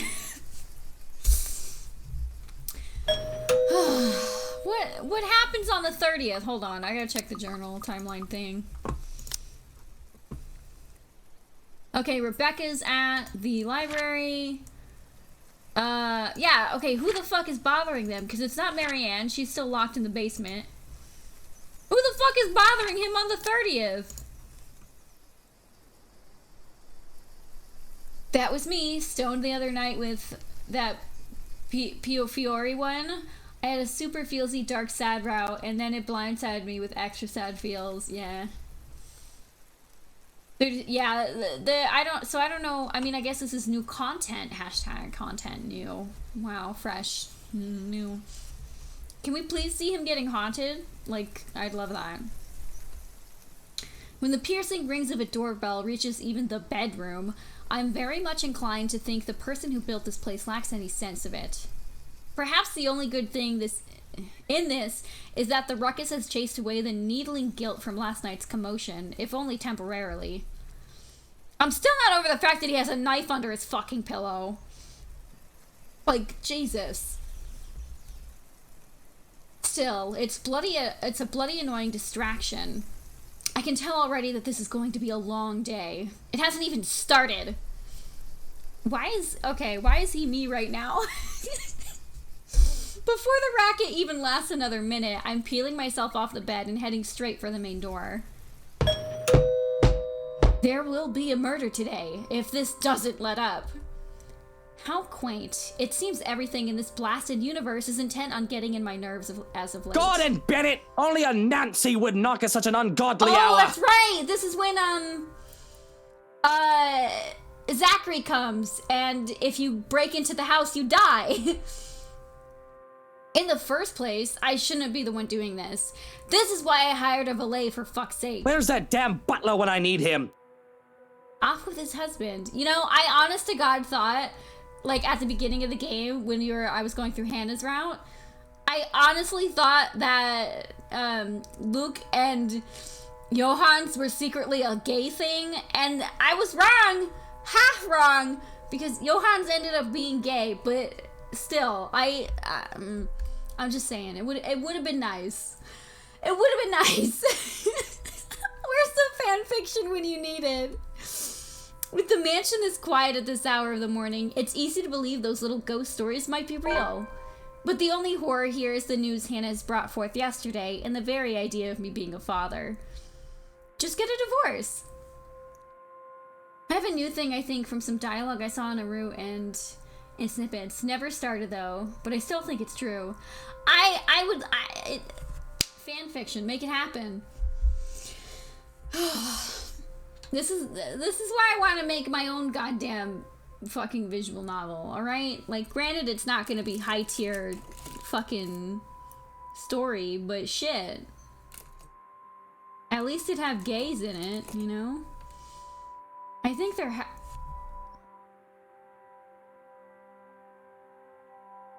Yikes. I'm immediately no longer interested. Yikes. Big yikes. Big yikes. We're just gonna keep going. My wife is pregnant. Bloody bollocks. There's no place for fear when another set of problems already burns that fuel. So I wait for another second.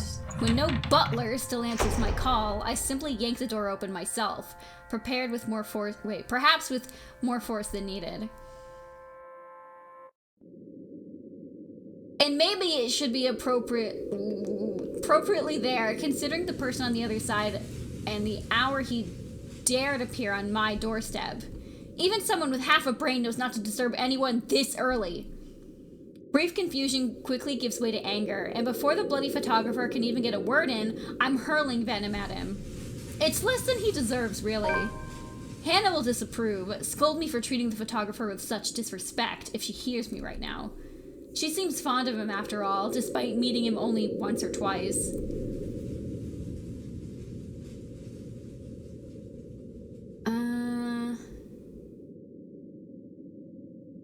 Oh! I might have to peel through the script of this game then, Sarah, because I love ripping people apart for that kind of stuff. But she's not here, is she? What she doesn't know... You? How the hell did you get in here? What in seven hells do you want? It's bloody 6 in the morning! Listen, sir, I know this is not a good time. Oh, it's not a good time. Did you even check the clock before coming here? I bet you didn't. I mean, the earliest this could possibly be is like 4:45 in the morning. That's the earliest I've ever seen the sun come up during the summer. But given that we're in late October, it's probably like 7, 8 in the morning. It's not that early. I don't know why he's bitching. It's in one bit I can't find repeatedly, so I'm all, They have a Discord, but I froze up too much to figure out. Oh, link it! Link it to me! I ain't got no fear. I'll bust in there and be like, hey, answer my question. I think it was supposed to be episode 6 or so, maybe closer to 7.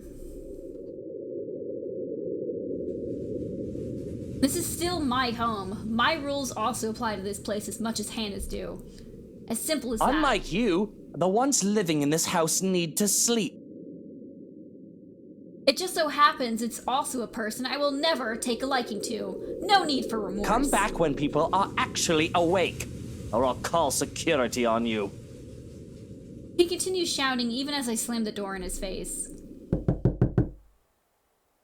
Some nonsense about the news lately, though I don't understand most of it. However, with the closed doors muffling the better part of it, and with no ears to listen, his tirade doesn't last too long. Eventually, he leaves the silence once again. I can't read. We're just gonna go to the next line. I'm not even gonna blame that one on the vodka. I'm just fucking illiterate. In hindsight, maybe I should also call for a psychiatric service. He certainly sounds mental. Oh, I thought he was gonna talk about himself. I thought he was gonna be like, maybe I should call psychiatric services because I'm kind of losing it. But no, he's talking about Zach. I can't. Send you a Twitter post of theirs on it in your Discord PMs. Let's see this. Oh my god. I honestly thought he was gonna be like, I'm losing my mind. I need help. But no, he's just like, let's get the N-word off my property because they're mental. Let's see this. I think the people who made this game are making like they crowdfunded a new game that's like a really cringy dating sim parody. I still think it's cringy because it has, I think it's like 5 romanceable characters and there's only one black person. And they're like a light-skinned black person, which I'm not the kind of person where I'm like, oh, light-skinned black people aren't real black people.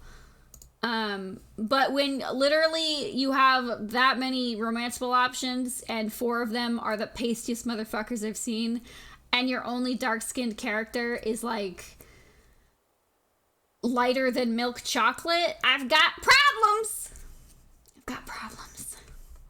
Alright, I'm in there.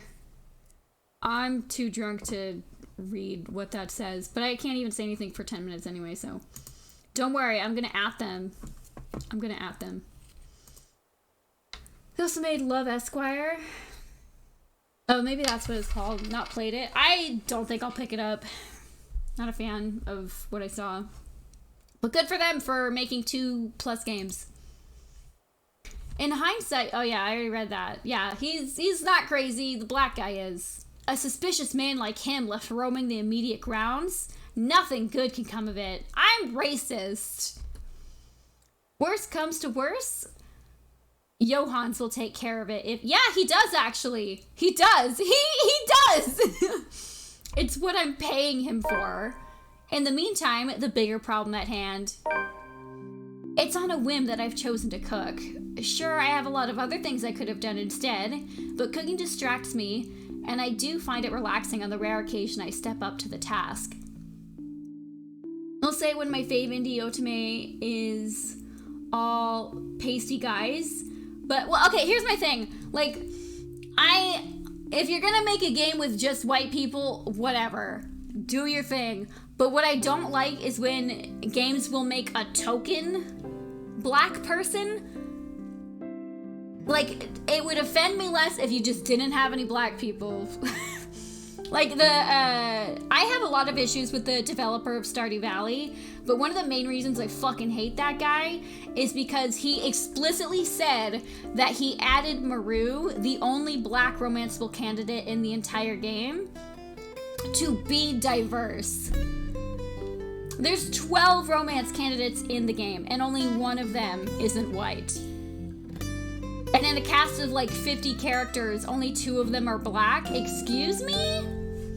That's the shit I don't like. Like, don't pretend that you're being diverse or inclusive when you threw them in there just to say that you're inclusive. I don't think so. Ugh.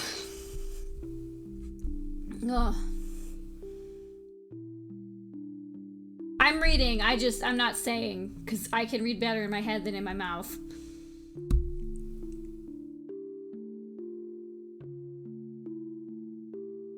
Yeah. Listen, the game, I like Stardew Valley as a game. It's got problems, but whatever. But the developer, he better stay off my fucking property, because I'd fucking gut punch him in a heartbeat. Sick of white people being like, oh my god, I'm so inclusive and respectful, and oh my god, look, I let you be gay in a game, and there's one black person, I'm so inclusive. Like, do you want a fucking cookie? Do you want a fucking cookie? Would you like a fucking cookie? Do you want a cookie? 'Cause you're not getting one! Oh shit, I missed that line. Y'all probably read it. It's fine. It's fine. I can't get back to sleep after my abrupt awakening earlier. Although I did think about drinking to get some 40 winks, I've changed my mind at the reminder that my very pregnant wife is sick in bed. This food doesn't look good. I don't know what exactly it is, but I would not eat that.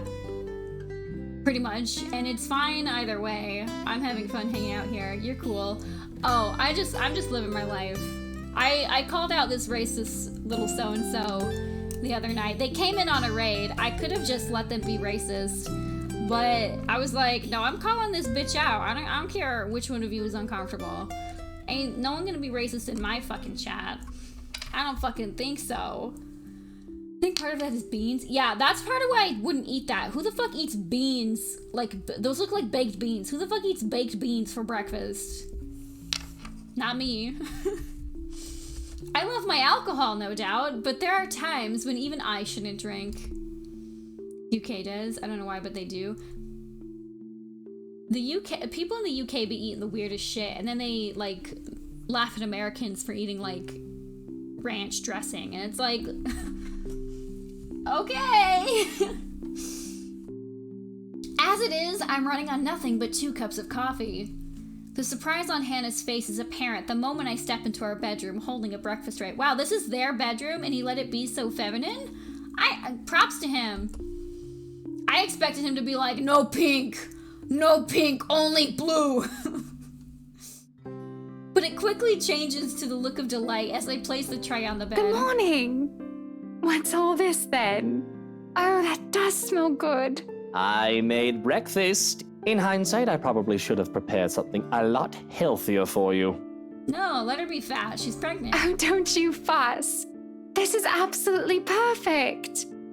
A little grease isn't going to kill me. Feels like forever since I last had your cooking. I don't see what you're so enthusiastic for. I'm no master chef. I won't be too mad if you tell Johans to cook something else for you. That just means more for me, of course. I can't wipe the grin off my face when Hannah takes a bite and looks like she's enjoying what I've made. Somebody's got to. Because it wouldn't be me. It would be a lie to say I'm not glad or proud that I can make her happy. Though perhaps I haven't been able to do that as of late. But Hannah... I think my mom just yelled at the cat. Oh my god. The Theta chat has been scrolling, but it hasn't, like, been scrolling for me? It's so strange. Maybe if I just refresh it. Because I have to do that G Fuel giveaway. I can say hello on my own channel. That's hilarious. I earned a daily reward crate too. That's fucking funny. Oh, I was like, did I spell my name wrong? Nope, I just can't read. Oh, I don't think I can finish this all. But I should, shouldn't I?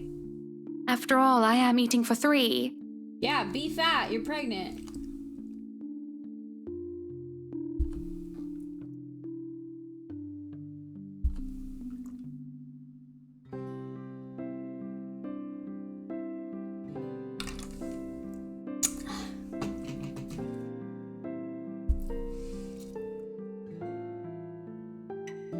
Speaking of you 3, what did Dr. Hobbs say? How are you and the babies? The physician took some of my blood. I'll go through some other tests tomorrow to make sure we're fine. Something tells me we're not fine. I know how you hate hospitals, so I asked Johans to drive me there. That way you can have some alone time with Kylie too. Admit it, you just want to leave me alone with a little tyke without any backup. Don't be like that. You'll do fine, I'm sure. And she'll love spending the day with her fairy godfather.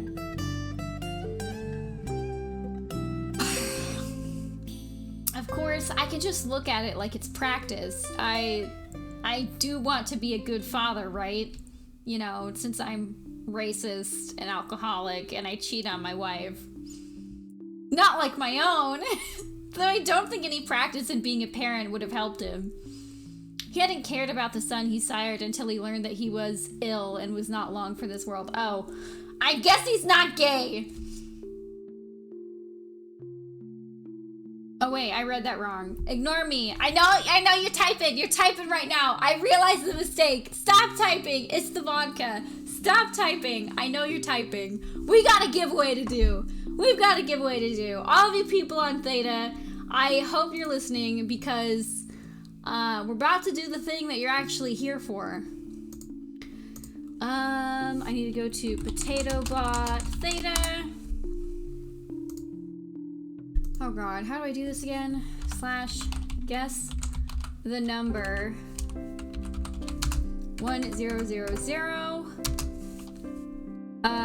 G fuel. Okay.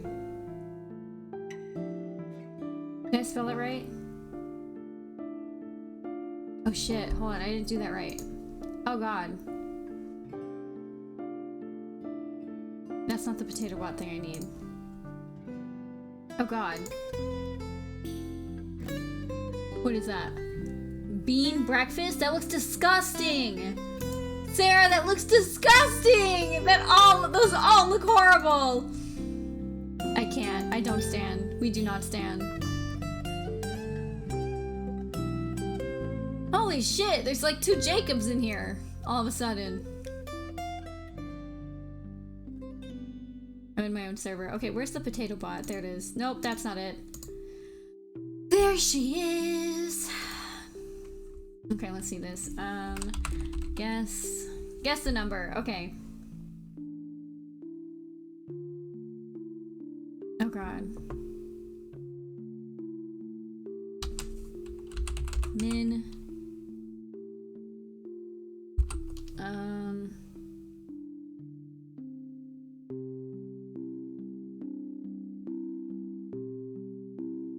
How do you do it?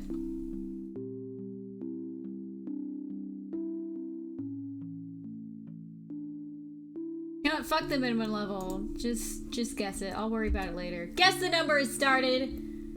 If you're in Theta chat, go fucking ham. Go fucking ham. There's only 1 viewer on Theta. Wonderful.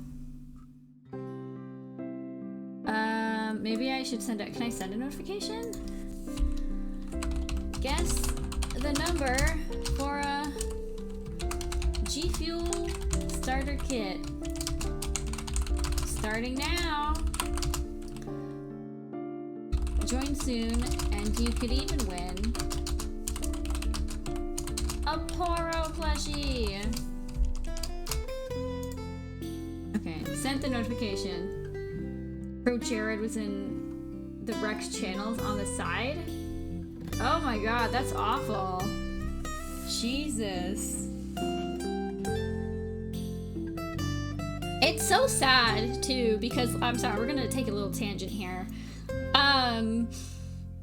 I mean, obviously this year especially, but like all these like pivotal people in communities being outed as like pedophiles, sex offenders, racists, transphobes, you know, womanizers, and all the other things is so absolutely tragic because you know that they're like people who they were around had to have known and did nothing about it.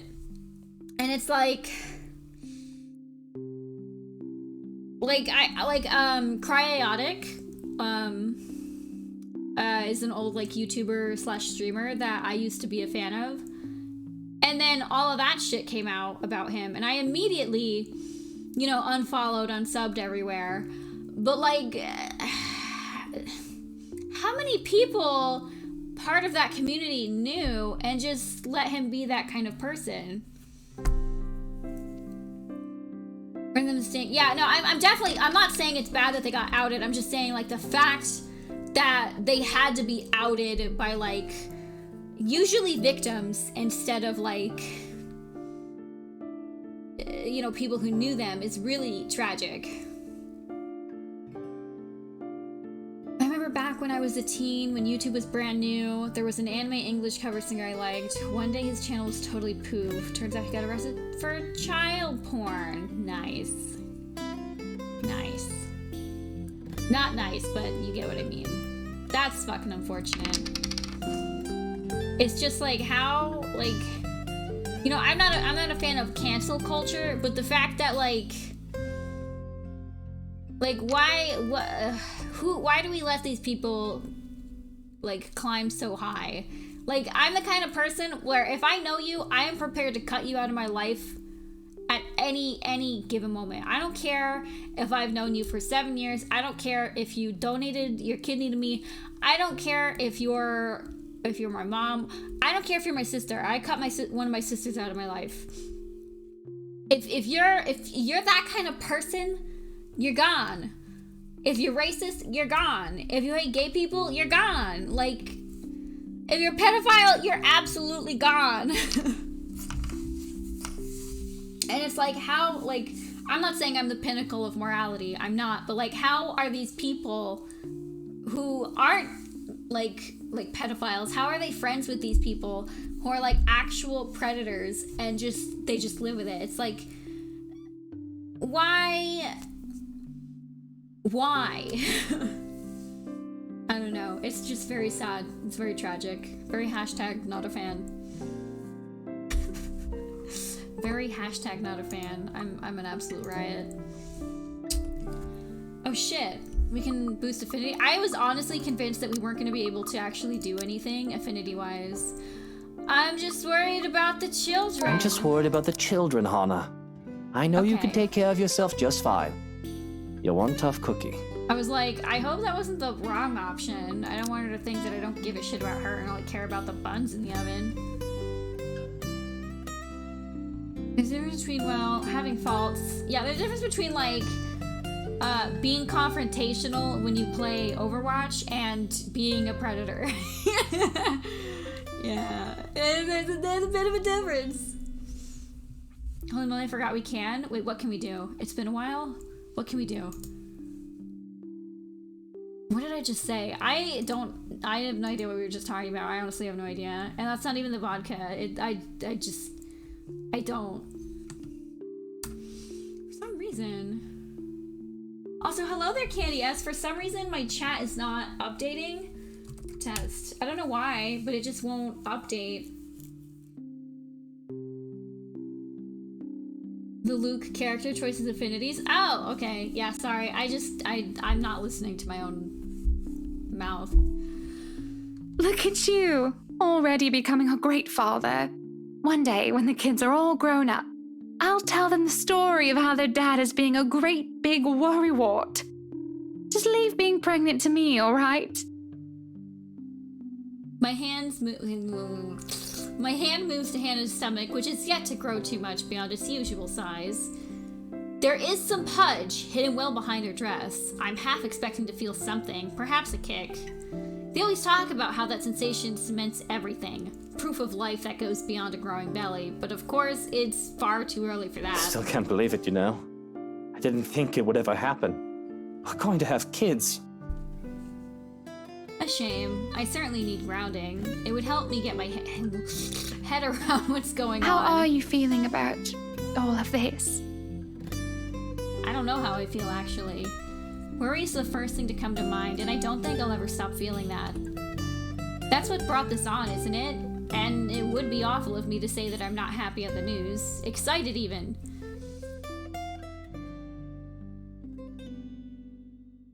Okay, I thought I was gonna burp and I didn't.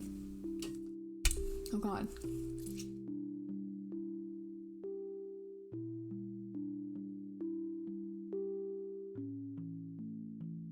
I haven't guessed the number is active. Guess the number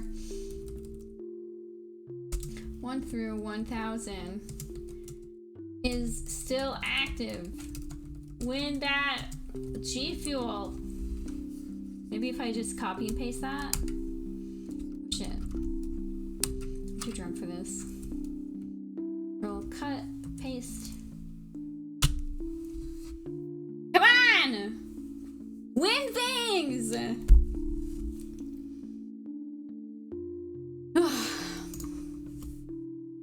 I never gave thought into being a father until now, but I'm already afraid of them, their safety, and the world they would find themselves born into. I'm afraid for them because of me, the bastard who will be their father.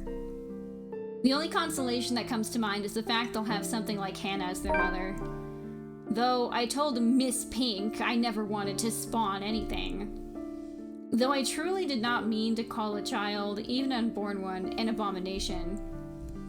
Of all the people in this room, I'm the one closest to being a monster after all. I'm alright. You're good, so I don't see why I shouldn't be.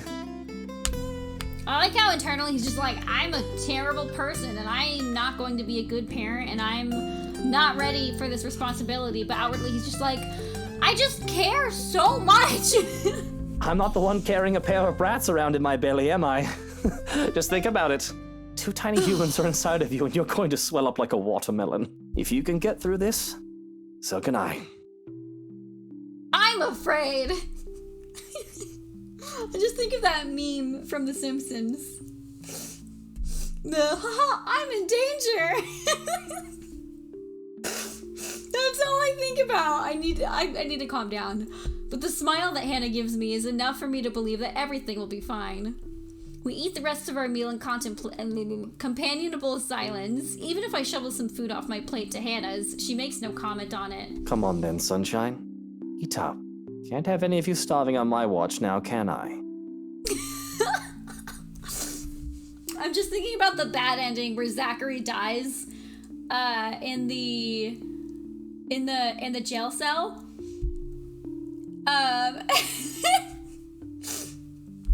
Like, haha, I'm in danger. That's it. I need to stop. It's not even that funny. I say it in a joking manner, but I'm entirely serious about making sure they didn't starve in every sense of the word.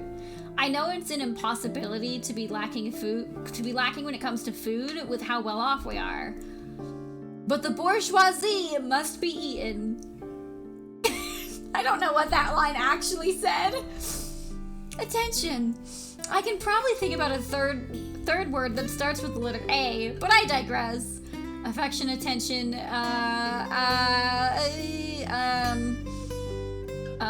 acceptance. Got him.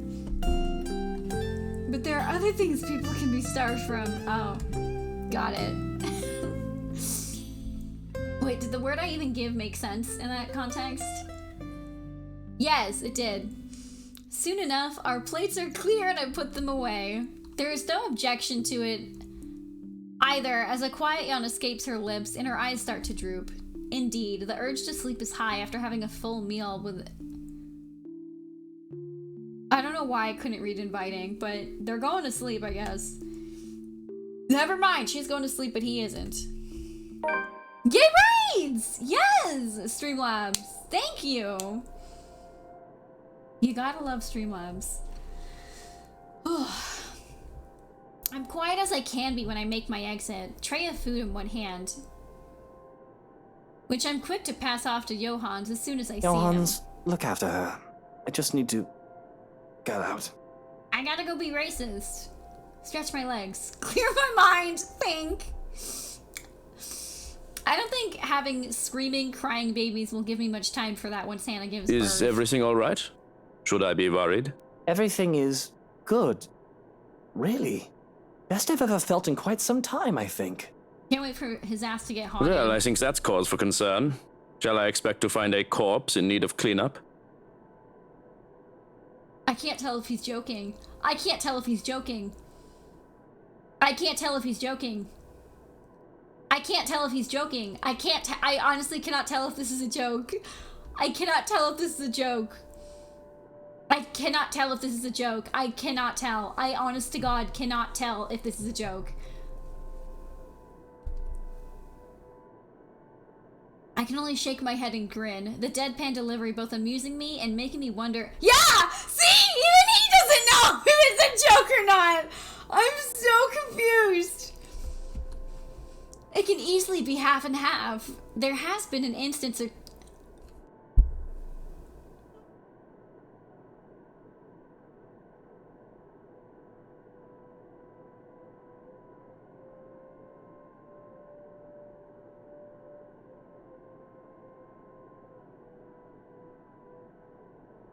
I just wiped some of my own makeup off. Oh god, did I ruin my makeup? No, it still looks mostly okay. I bet on camera it doesn't even look like I fucked it up.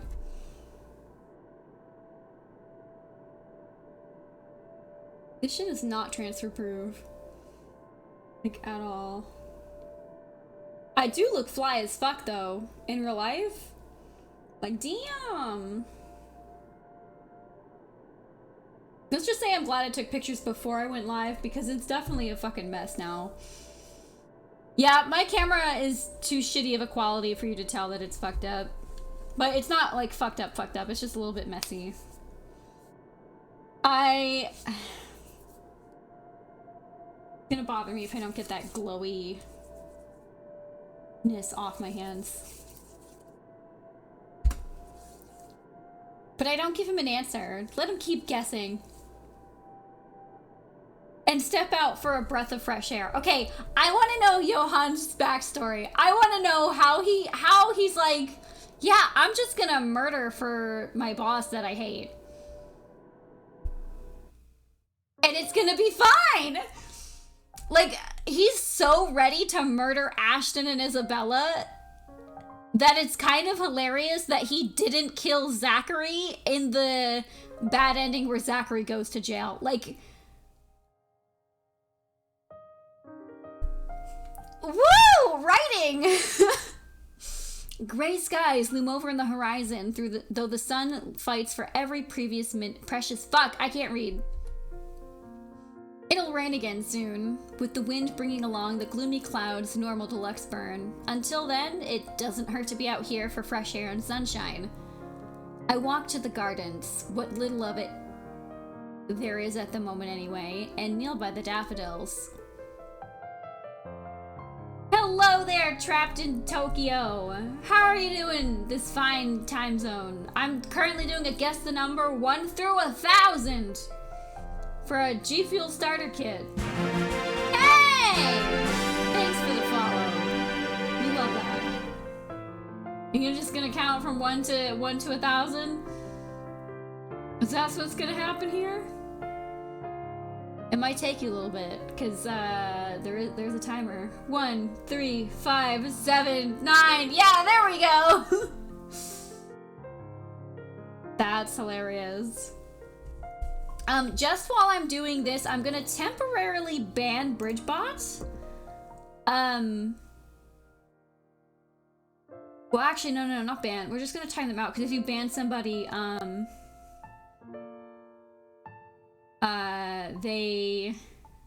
their sub gets revoked. Hey! Congratulations! I'm kind of confused as to how you won that. That's kind of sad. I feel kind of bad now because that's giveaway's only been going for 20 minutes. Yikes. Oh well, you did win the prize fair and square. Let me go ahead and give you your G Fuel. I'm just lucky. We're gonna do another guess the number 1,000 Poro. There we go. I do have a Poro, right? Yeah, I still have a Poro left. Okay. I'm kind of shocked. I can't believe the number was that low. That's kind of fucking hilarious.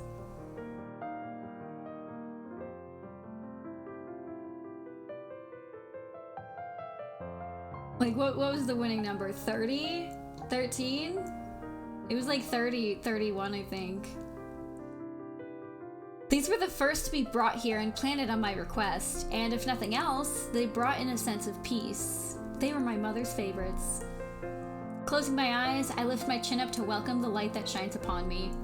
And for a minute, I can imagine myself as one of the flowers, peaceful, blooming, and all too happy to stand in its warmth, and ready to die. Life would be much easier if we were all like flowers, wouldn't it? But I didn't step out here to get all philosophical. I have problems much more practical than figuring out the meaning of life after all. Too many things have gone on these past few days, and I want to forget about them, even for just a moment. It's almost All Saints, isn't it? To think I've almost forgotten. What's All Saints? Is that like a holiday?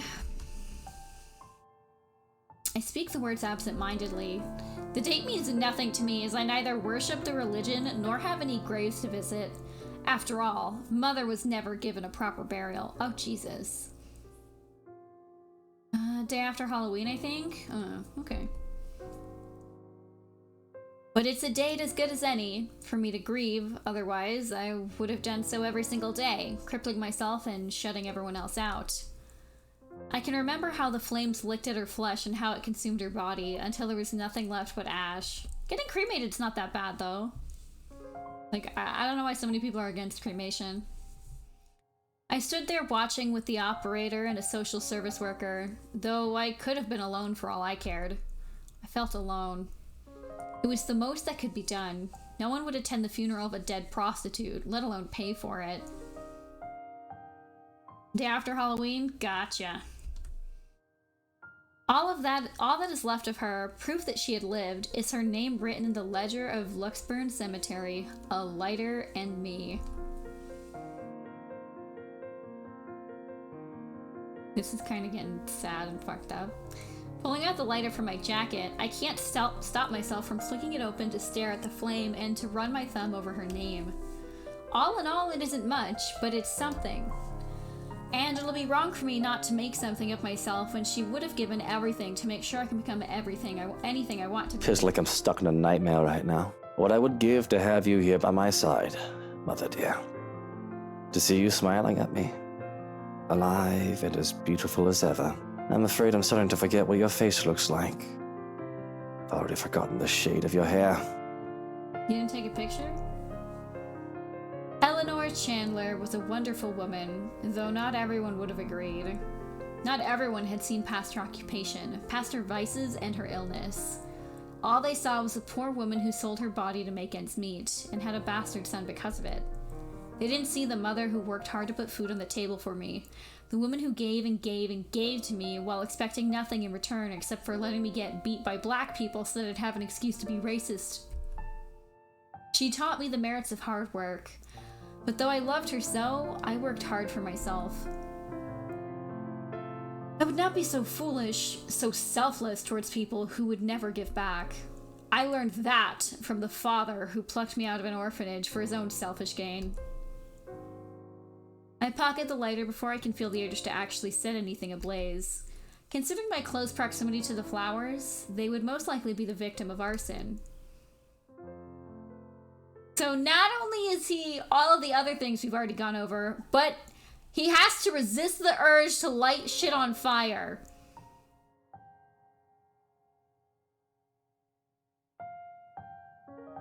Okay. Nevertheless, that doesn't save them from being picked. Just enough to make a bouquet of things in honor of Eleanor. Would you be proud of me if you saw me now, Mother? Maybe. I don't think so! You're always so forgiving. No matter what trouble I got into. More than I deserved. Especially now. It's been a while since I've talked to my mother like this. I've been thinking of both my dear parents far too much, as of late when I shouldn't. I have a future to look forward to, and the present to take care of. These moments of the past give me nothing but grief. The life of Lucille Michelle Chandler should be nothing but a footnote in Luke Wright's non-existent autobiography. It's because of Hannah, isn't it? I worry that she's all too much like Mother that it scares me, and the thought that I'm turning into my father is even more so. But even if history is so set to repeat itself, I'm not a child anymore. Content to sit aside, unable to do anything to help, and too inexperienced to think that the worst wouldn't happen. I have money to buy the best medicines and doctors if need be. She'll get better. She has to. And once we get over this little bump in the road, I can stop worrying. All will be right with the world. Unfortunately, my time alone is cut short. I think those flowers look beautiful, my lord. The parlor, the room where the lady stays for her tea, it could certainly use some. The voice is not familiar, though I'm not really one to remember such things. Oh my god, it's the ghost! It's the ghost! Going with her attire, I would say she's one of the housekeepers. Strange, considering I've sent all the staff but Johan's away. And her face, as pretty as it is unfamiliar to me. It would be a lie if I said that it didn't set me on edge. Most would say that I cared little— Wait, why the fuck does the ghost girl haunt everybody else all bloody and fucked up? But for Luke, she's like, hi, like, hello? Like, I mean, I get it with Marianne. The ghost did take on the form of Marianne's, like, dead ex, not girlfriend. But that's completely different than this. I'm so fucking confused. I know why. Okay. Okay, we'll see. We'll see what kind of bullshit plot twist this story has. But I'm just lurking. I get you. I get you. However, I'd like to think I know the people who work for me, especially those who would roam my home, even if it's just a face and a name. Besides, I would I will say I had to learn part of the plot from the GD TV tropes page on it. Really? So, who is this? Is she someone impersonating a household staff to get in? She's doing a bad job of it. Didn't you get the memo? Are you new? Today is a day off. You aren't supposed to be here. I expect poor excuses and apologies, the likes of her often give, but she merely smiles. Oh, no. I've been a servant here since you first came. And I see no signs of lying, nor hear it in her words, yet they can't be true. But I find that I feel like I can relax. She has a sort of smile that makes one's kindness shine through without words or action. It reaches her eyes, filling them with a strange sort of mirth, as if she's just thought of something very funny. Perhaps, had it been any other person, I would have interpreted it as a deceitful grin. But the curl of her lips and the shine of her eyes are too soft to hold any malice. She takes my silence as a sign that she can continue. And it's not like I feel any urgency to stop her. I'm not really in the mood for company. But I'm not adverse to it at the moment either.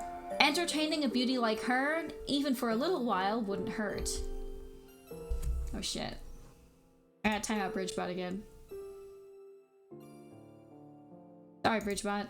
I'm sorry. I apologize. I shouldn't have bothered you. Look at me, talking to the master of the house without even asking for permission. What will the others think? If you'll excuse me, I'll just... I haven't driven you away yet, have I? And it's your day off. I don't see why we can't chat a bit. Of course. If that is what you wish. As long as it does not get you into trouble with the lady. To even take time for someone as lowly as me. No wonder that everyone under the mansion's employ is so fond of you. Why do I feel like she's talking to a completely different person? Though it should have no longer been a surprise to me. You have always been such a kind and loving lord. Girl, what? I have to stop myself from calling her out on her shite. It's almost as if she's talking about an entirely different man! I can't! I gotta go! I gotta go! I gotta go! I can't! Why am I literally, I can't! I can't! I'll be right back! I gotta go! I cannot believe, I gotta go!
back.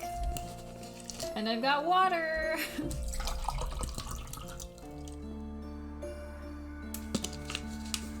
Man, this like green lip thing kinda slobs. Like I know I talk about how much I love the orange, but damn. Also, before you mock me for drinking bottled water out of a glass, the fucking straw doesn't go down that far, okay?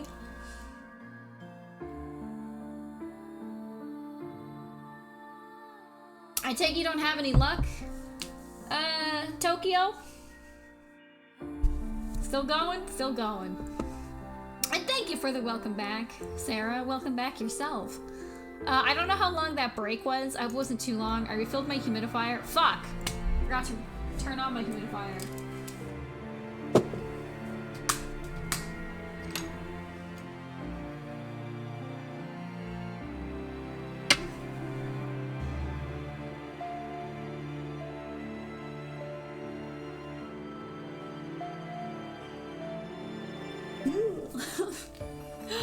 Congratulations, Tokyo! You got it! 500 plus numbers later, I get it. Hey, I mean, the dedication, you've earned it.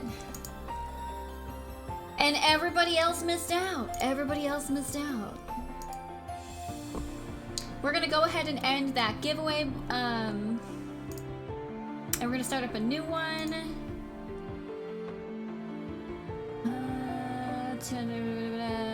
Yeah, we did reach that many. Have not been rated. Didn't swap games. I definitely have reached. Yeah, hey, I'm glad you stopped by, Tokyo. Glad you got some good stuff. Go ahead and close that giveaway. Come on. Who's gonna win it? Who's gonna win the stuff? Did I not hit close? Draw the giveaway! Congratulations to Candy S and Voids! 2 regulars that I recognize. Let's go ahead and start anew. Appreciate the items. Yeah, I mean, somebody's gotta have them.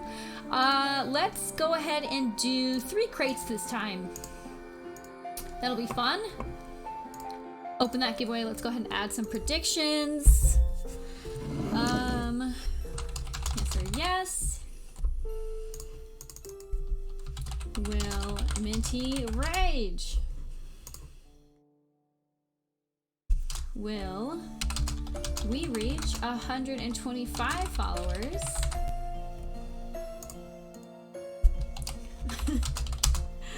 Will we get rated? Oh, that's a capital D.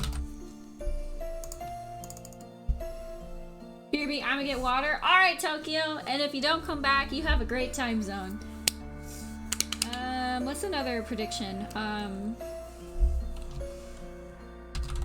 Is Minty a Luke stan? There we go. Let's open up these predictions. Bada bing, bada boom. You know what I should do? I should just make like 15 predictions every night and then only start like a few of them at a time. Smoked, got a Diet Dr. Pepper and made some popcorn. I don't drink diet stuff because I don't like the taste of aspartame and sucralose, but Dr. Pepper, I stand. I stand. Ooh, made some popcorn? Stop! I might have to open up my bag of popcorn. I hate that Luke and I are kind of the same person. If I were a rich white man, I'd probably be very similar to Luke, and I hate to admit that, but it's the truth.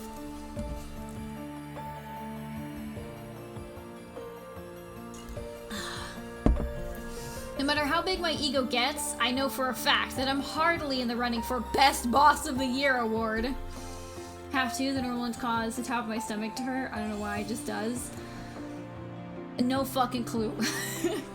I really wish that they had, you know how like Pepsi and Coke have all the like weird alternatives, like they have like Coke Zero and Coke Diet and like Coke 4.17, and it's like, why does Dr. Pepper only have Dr. Pepper and Diet Dr. Pepper? I can barely find Cherry Dr. Pepper anymore. Like, what the fuck? The only reason that most of my staff stay is because of the decent compensation. I'm not cheap. But if she wants to lay it on thick, I'll allow it, because I'm a fucking degenerate. Who wouldn't want a beautiful woman complimenting them? We're fucking the same person. I can't.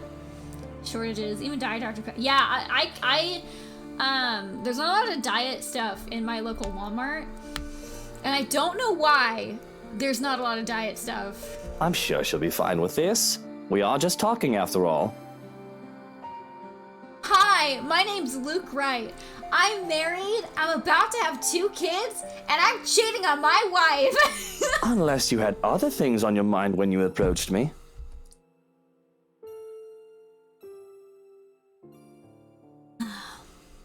The words leave my mouth before I even realize what I've said. Oh, hold on, I gotta send something in a server. Otherwise I'm gonna forget to. Sorry guys, this is the content.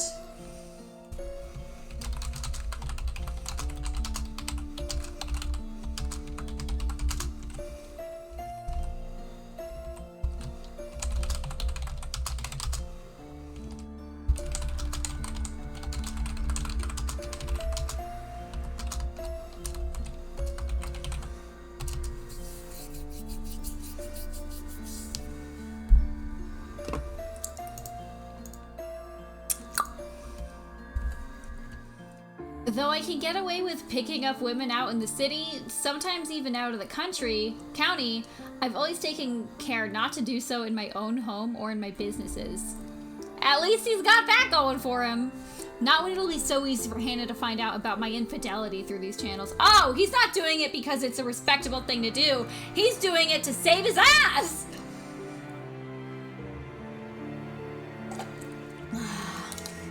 That tasted disgusting. You know that little bit of soap scum left in cups and stuff after it's been through the dishwasher? Yeah, well I just drank it with water, which meant I could taste the like soapy aftertaste. Fuck. Okay, let's do a better ratio this time. This is the 2020 Voodoo Mountain Dew. It's not as good as last year's, which is very disappointing. It honestly tastes like cough medicine for children. See, I know that I'm drunk because I just had the urge to sing, fuck, what is that song? I don't know. I just had the urge to sing karaoke. Let's get it started. I gotta be careful though. My mom dated an alcoholic. And so like, before anyone's like, Minty, be careful, I know firsthand, like, how fucked that gets. Did I spill some? I always be spilling shit once I've had a little bit of alcohol. I don't think I spilled any. The cap's a little sticky though, it's kind of nasty. I don't drink like very often, but it's Halloween season. And I can't go out to the bar, so I gotta drink at home. Oh, I did drip some, hold on.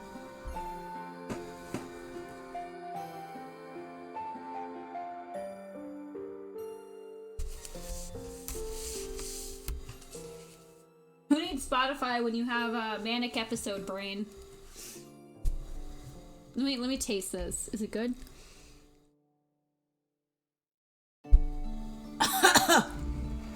Shit, that's sour. Blue moon, second full moon of October is on Halloween, which is a Saturday, and then goddamn COVID. Yeah, I was really hoping that America would buckle down so that we could, you know, reopen for the holiday season. Now how am I gonna have my haunted sex orgy on a fucking blue moon, harvest moon, blood moon, super moon bullshit on Halloween now? That's a joke, by the way. Nobody fucking clip that. I will ban you. Though seriously, I still don't see what the big deal is about it.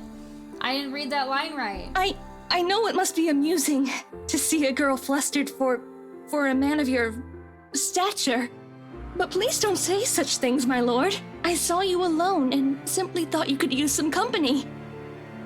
Thankfully, and I do count my lucky stars, it seems the woman takes it as a joke rather than the casual pass it was intended to be. So how are you liking your work around the mansion?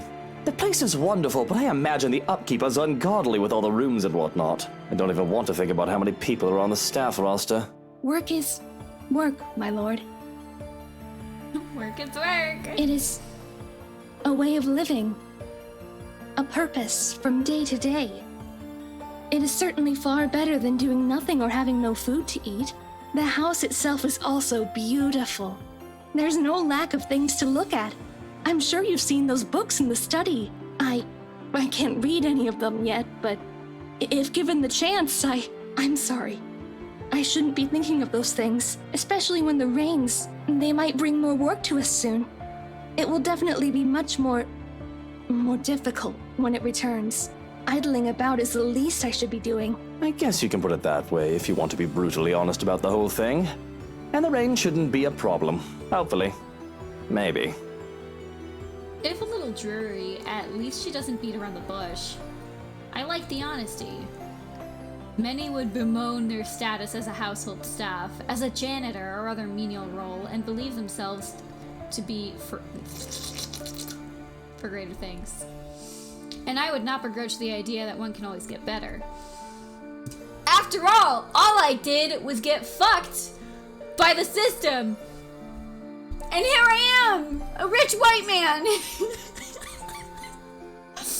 But one shouldn't be so discontent with what they have The either. rain is something I simply must get accustomed to, if I am to live here. I've not spent long in this place after all, but I have been told that it has rained in this nation since a mother's time, and their mother's time. There is little we can do about it. I am just glad to have time in the sun, even for a short while. Bitch, where did you come from? Isn't that the truth? Really, these sunny days have been welcome, though I can't imagine they'll last for long. Sometimes I just want to pack my things and leave for somewhere like, say, the Bahamas or whatnot. Get some sun and surf. But certainly, you will return for us, won't you? This is your home, after all. Don't threaten to leave. Your people, they won't be pleased if the master of the house leaves. Of course, I can't very well leave my businesses hanging here, can I? I just wish I could actually trust people enough to go on vacation without taking work with me. I've also got to get back here if I ever want proper meals. A proper pudding is something you'll never find out there. The woman nods in understanding, and I must say that she makes for a fine listening ear. Though what she says next gives And good tea. From what the cook has been telling me, I've yet learned how to prepare one. Perhaps once I do, it would endear the lady of the house to me. I never expected her to be so unkind after what she did for me. Though it's only if one catches her in a foul mood. I wish I knew how to avoid her anger. I highly doubt she means Hannah. That woman rarely has a mean bone in her body. And when she actually is nasty towards someone else, it's usually deserving enough. Much like with that Rochelle woman.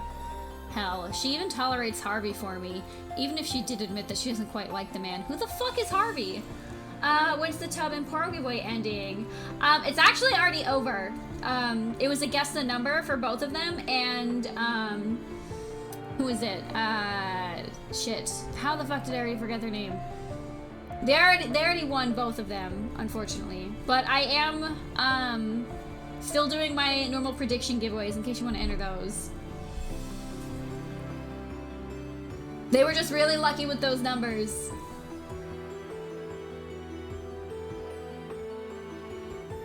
The police chief? Oh my god, I can't believe I forgot his name. I literally kept just thinking of him as like the police chief. I forgot that bastard even had a name. So, okay, that's what I fucking thought. I was like, I was so fucking confused. I was so fucking confused. I was like, why the fuck did they make the chief of police, the priest, and the fucking bartender not only all be voiced by the same fucking guy, but they all look exactly the fucking same? that all makes fucking sense now. I was like, what kind of stupid joke is this? That's hilarious.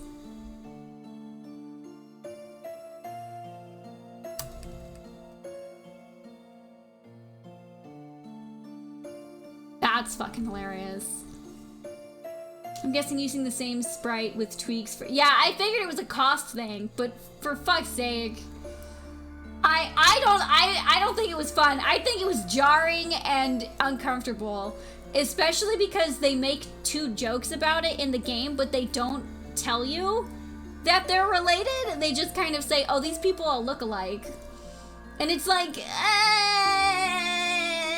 you gotta explain that. Hello there, Leong. Hope you're having a good time zone so far. This game does that a lot. Yeah, not a fan. Not a fan, but at least I have a fucking answer now. Jesus. Reveals the whole thing without outright stating it if you do have Marianne survive. Oh, I think Marianne's alive. She was alive at the scene with Ashton. I can't wait to kill all these bitches. She must mean the head housemaid, right? I have to laugh at that. Not that I have room to speak.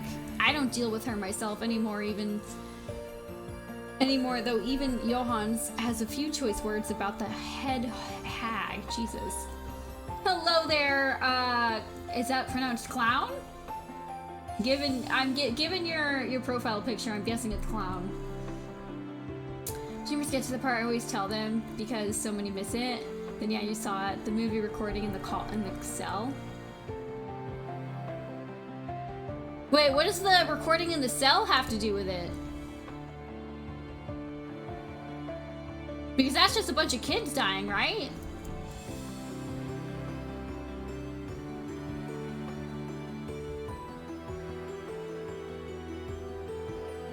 The scene of the kids, one had a paintbrush with red on it. And when you first see the letter in full, that section was a diff color font. It was never a chain letter. The kids added it to fuck with Rowan.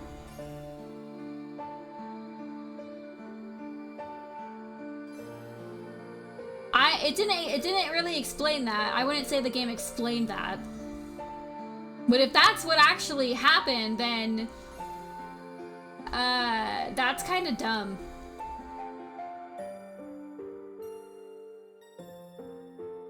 That's kind of dumb. Shows up, it doesn't explain. Man, this game is getting lamer by the second, and I'm kind of sad about it. I'd still say that I would give this a positive review. This game would have to do some really stupid stuff to make me not give it a positive review at this point, but man, I feel like this game took a lot of elements from Corpse Party and didn't understand why those elements worked. It's better on repeats of different variants, how it spreads that make it good fun, but I call this the soap opera with some horror elements versus a real horror. I mean, it's definitely like horror, because it's the kind of horror where something can happen at any point in time, and it's usually not a jump scare where the horror like comes into play. So it's definitely horror, because there's not a lot of horror out there where you're just a normal person in a horror situation where things are just happening at any moment. And so I think it's good in the horror aspect, but the script is still hot garbage. The script is still really bad. Yeah. I mean, I don't remember how much Corpse Party is on any platform, but I definitely think that it's a better narrative experience.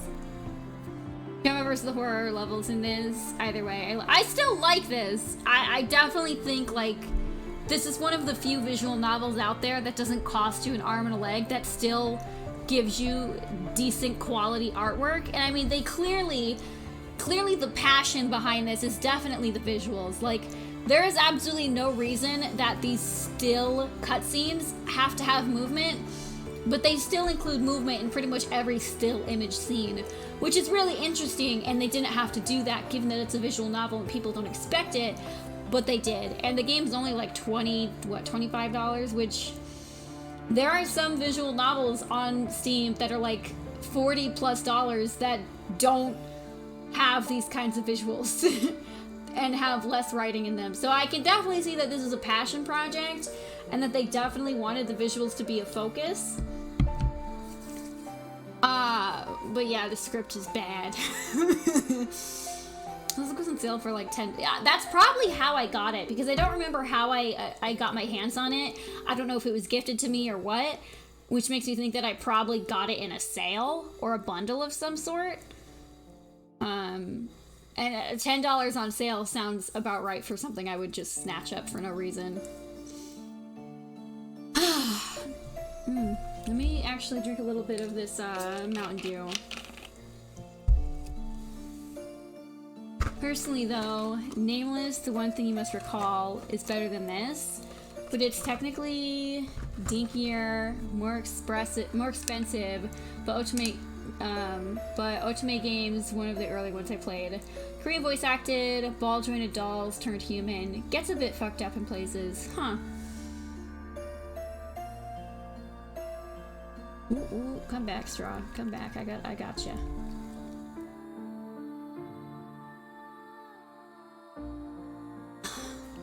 I'm kind of a weenie when it comes to horror, but I really like visual novels, and I think I already owned this game when I was thinking about what kind of games I was going to stream this month. And I'm enjoying it so far. This is the kind of horror I do like, because I don't like jump scare horror. That's why I will never play Outlast, because it's just random creepy imagery and, oh, mentally ill people are scary. Here's some jump scares. And the same people made Mystic Messenger. I never jumped on the Mystic Messenger hype train, I have to admit. Oops, I accidentally tapped out of the game. Oh, excuse me.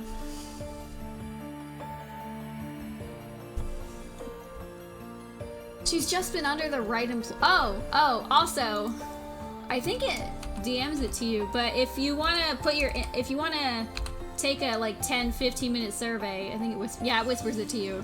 If you do the VN command, it links you, you get a whisper that links you to a Google Forms survey that I made for people who are vaguely interested in visual novels and stuff, in case you want to slap your input in there. You don't have to. And some people have told me the survey's too long, but like, if you can't take a 15-minute survey, you probably don't like visual novels that much, to be honest. I remember one time I did a giveaway, I think it was back in April. No, it was March. Was it? It was March or April, and I was like, listen, the only way to enter the giveaway is to take that fucking survey. I don't see the pop-up, but survey. Well, you have to use the command yourself, and Streamlabs will whisper the link to you. I didn't want it to be something that would pop up in chat just in case too many people used it at once. And like spammed the link, cause yeah. But nobody ever fucking uses it. Don't see it pop up. Oh, that's the same line. My like chat refreshed. Well, it looked like it refreshed, but it didn't.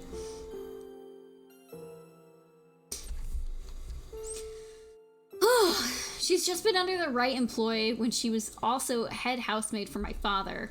And if anyone's not going to get along with someone, it'd be that crotchety old woman.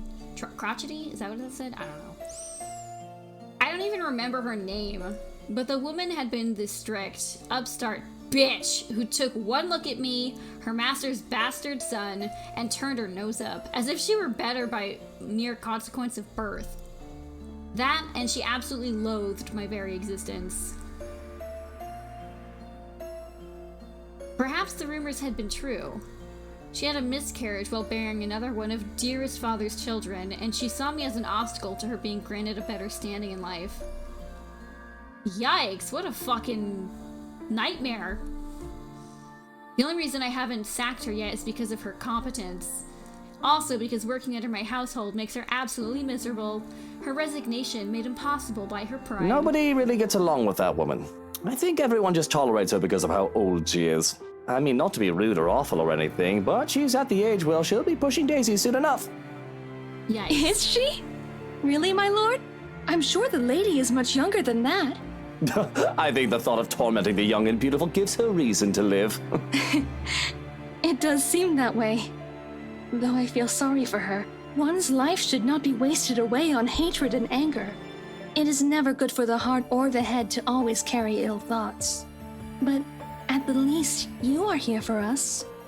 We are certainly so lucky to have a lord like you. The lady even more so. The gods smile down on her. Though, if I may be honest, she is to be envied. Even when I have my suspicions about her, she's just so easy to talk with that I've forgotten. I don't know who she is, and if she's actually one of the household staff. That would explain why she would so easily give obviously wrong statements about my character. Though, if she is here for malicious reasons, she would have done more than do small talk with me by now, wouldn't she? I have so many questions. Perhaps curiosity will kill this cat. It's strange that I've never seen you before. What's your name? You do not remember? I don't believe you've mentioned it, or am I missing something? You still cannot comprehend it, can you, my lord? Her answer chips away at the good mood I'm starting to get into. I have every right to be angry about the cryptic response. She threatens insubordination with her very presence alone. But instead of hurling vitriol at the woman, I take a deep breath. I do not want my mood ruined further than it already is. Not right now, and I can let my temper take its course another time. Whatever your name is, and no matter how long you've been working for us, that does not change the fact that you shouldn't be here. I'll call you a cab to bring you to the city if you want. Shouldn't I? What if I do not wish to leave? I merely desire to stay by your side and serve. Is that such a deplorable thing? First time you beat the game, at least, do not click skip. Don't skip past the credits. It's too easy to see the devotion, the obsession in her eyes. Not the good sort either, as her scrutiny makes me feel like I'm laid bare. The offness of her presence is all the more palpable with the feeling of bugs crawling on my skin, and the silence that makes it seem as if the world has stopped. Any friendly atmosphere we might have had going for us is completely forgotten. Danger. A small part in the back of my mind screams. The part that has kept me alive all these years. If you skip them, it skips something? Okay. I don't think I typically skip credits. But I'll make sure I don't hit anything. And in hindsight, I'd be stupid not to take heed of it. But I've grown arrogant, complacent, and content to hide behind wealth and power. Yes, it's a deplorable thing, as you said, because I'd like to be alone now. Thank you very much. If you didn't want the day off, you should have reported to your superior. This is utterly unprofessional of you, and I shall be issuing complaints. In fact, if you know it's good for you, you should start looking for another employer. It's at my threat that the smile on her face turns tight. I see. It escapes you still. This is unfortunate. How despairing that this misery must go on. But maybe, if you come with me, I can help you. I can... When she reaches out for me, I recoiled with a hiss. How dare you lay your filthy hands on me without my permission? I am not going anywhere with you. Now step back and walk away before I have you forcibly removed. Ugh. As if a switch had been flipped, the woman's expression turns horrific. Although that may be very well an understatement of the century, she herself turns horrific. Her presence is suffocating, bearing down on me. I'm rooted on the spot, though through no fault of my own. You are too much like that vile woman. Poisoned by her rotten influence and her filthy words. But that can be remedied now that you're here. Oh, how we have waited to welcome you home. Come, my lord. The house beckons. When her fingers grasp the back of my coat, I finally find it in me to break off into a run. I can still feel her eyes on me as I run back to the house. Now with added echo, maybe accent, but at least echo of a spook. Wait, what? Oh, you mean her voice?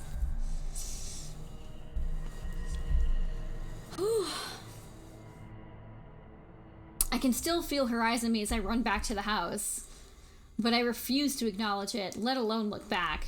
I will say that I don't think that having the ghost girl just have like an echoey voice is good enough to make her creepy. It kind of worked when Marianne was being haunted. I felt like it was a good effect to make it be like, oh yeah, it's your dead not girlfriend, but not. But it kind of sounds a little silly in every other scene. All I need is to get away from her to make sure she stays away. If that means acting like a coward and seeking out company to keep me safe, nobody can tell me to do otherwise. Marianne's worked better with it in that voice actress, yeah. I will say, I really hated Marianne's entire character until the whole, oh, she's being haunted by memories of her dead not girlfriend thing. That was kind of interesting, but she as a character is still bad. Bravery isn't something to be lauded if it comes along with stupidity. Must have been a sight to see the usually composed and reserved Luke Wright bursting through the doors. Not that I have much of an audience unless there are some staff members who've chosen to disregard my orders for them to leave. Really, I still doubt that woman is one of the staff. Mustering up the courage, I look back through the windows to see if she followed me. She's gone. But I don't take any chances, putting as much distance as I can between us. Just your butler. I wonder, why is the butler not being haunted? Stopping to catch my breath, Johan's sudden appearance nearly makes me jump out of my skin. Don't fucking do that! You son of a bitch! If I had a gun, I would have shot you! That fucking line delivery! I gotta hear it again. I gotta hear that again. You son of a bitch! If I had a gun, I would have shot you! Oh my god, one more time, just one more time. You son of a bitch! If I had a gun, I would have shot you! I can't, it's too fucking good. It's too fucking good. I need that as a fucking sound command. I need to get a clean recording of it. Hold on, I gotta mute. You son of a bitch! If I had a gun, I would have shot you! I love it, it's so bad. It's such terrible line reading. I love it. It's too fucking good.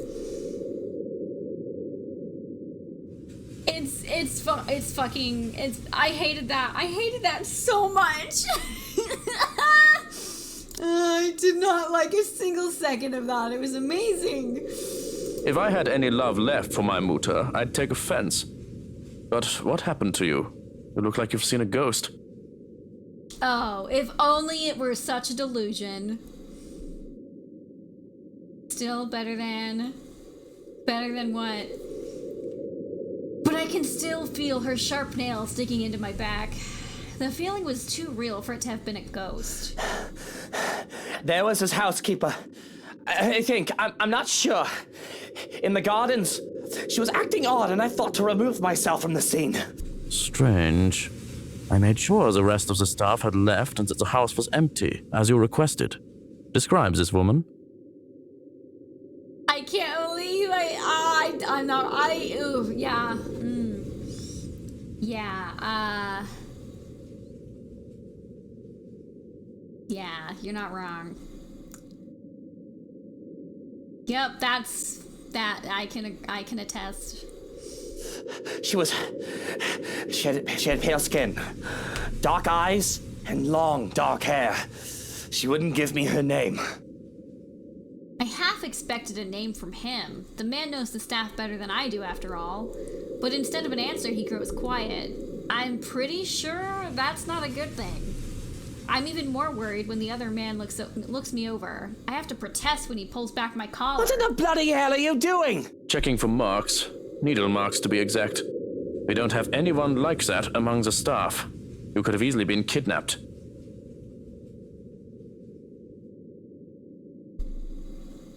feeling settles itself over me at the thought. I've long established my power over the more unsavory characters in Luxburn. Or I thought I did. And the most of them I thought that could come to me would be slander, robbery, or incarceration. Kidnapping? An attempt on my own person? I've forgotten that I'm as human, as mortal as any other man despite my wealth and status. Fortunately, you look unharmed. But I advise that you be accompanied by trusted individuals at all times from now on. If not me, an assigned guard. I'll be informing them of this soon as they return from their day in the city. Already I can feel the energy leave me at the realization of what could have been. All right. Yes, I suppose we should do that. But I think I'd like to call it a day. I should be safe in bed, yes? His hair is really good. It's really nice. I thought he was gonna be a more prominent character given how nice his hair is. I know it's a stupid fucking thing to say, but I was like, wow, they really made this guy's hair nice. I bet we're gonna see him a lot, but you don't. You don't really see him a lot. His hair's just nice. I'll stand guard outside for the night. The madam has been inquiring about you, by the way.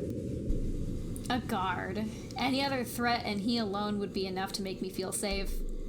But what I saw, whatever it is I saw, would one man be enough? That's all well and good, but there's something else.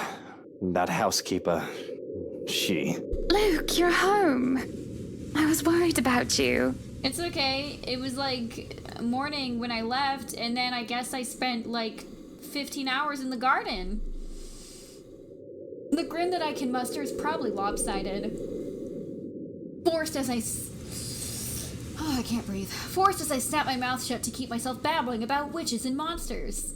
Because here I am, standing in the hallway, dirt on my pant legs, and sweat dotting my forehead. A far cry from my usually pristine condition. I don't want to worry Hannah. A cough. What happened to you? You look like you wrestled in the mud and lost, dear. And those flowers. Were you gardening? Ghosts can sort of bend warp time in many things. Maybe here too. Wait, what about time? Oh, you meant because it's he left and then he like came back. Yeah, you're not wrong. Yeah. Yeah. Fair. What? Oh, these. I didn't realize I still had them. I really did not. But there they are, still in my grip. The daffodils I'd taken from the garden. Yeah, it literally looks like he's been outside for like 15 hours. Even in the wake of my flight, I had refused to let go of them, whether I was conscious of it or not. Shall I put them in a vase? Throw them away! I hate flowers! Is that the right thing? Yeah. I don't know why I'm checking for when it's obvious answers. Oh wait, I didn't read that line. Perhaps I did it to save face, or maybe a small part of me had really planned to take them for her. But, like a young man presenting flowers to a Valentine's, I awkwardly thrust the bouquet in Hannah's direction. They're for you. These are lovely, thank you. But aren't these? The surprise is to be expected, and the open-ended question needs little interpretation. I've never given her daffodils before. What? Especially not from ones that I considered mine. They're for you. Don't make me think that kneeling around in the dirt was a waste of my time. It's not. Just, are you feeling all right? I hope whatever I have isn't contagious. I love how she's literally never been given daffodils before, so the second we hand him over, she's like, are you okay? I'm not sick, Hannah. I just got them for you. I thought they'd make you feel better, brighten up the room. I don't need my intentions questioned. The thank you was enough. And I didn't mean to insinuate anything. But you are right. Thank you, truly, for these. Okay. She takes them from me then, careful not to crush the stems. There is still uncertainty on her face, which endears and annoys me in equal parts. But she does look lovely with them. The very picture of her is something that should be immortalized in paint. They should be for Mother. But it doesn't matter Why don't we anymore. turn in for the night? You must be exhausted with all that gardening. What does a dead woman care for flowers? Ooh. Ooh.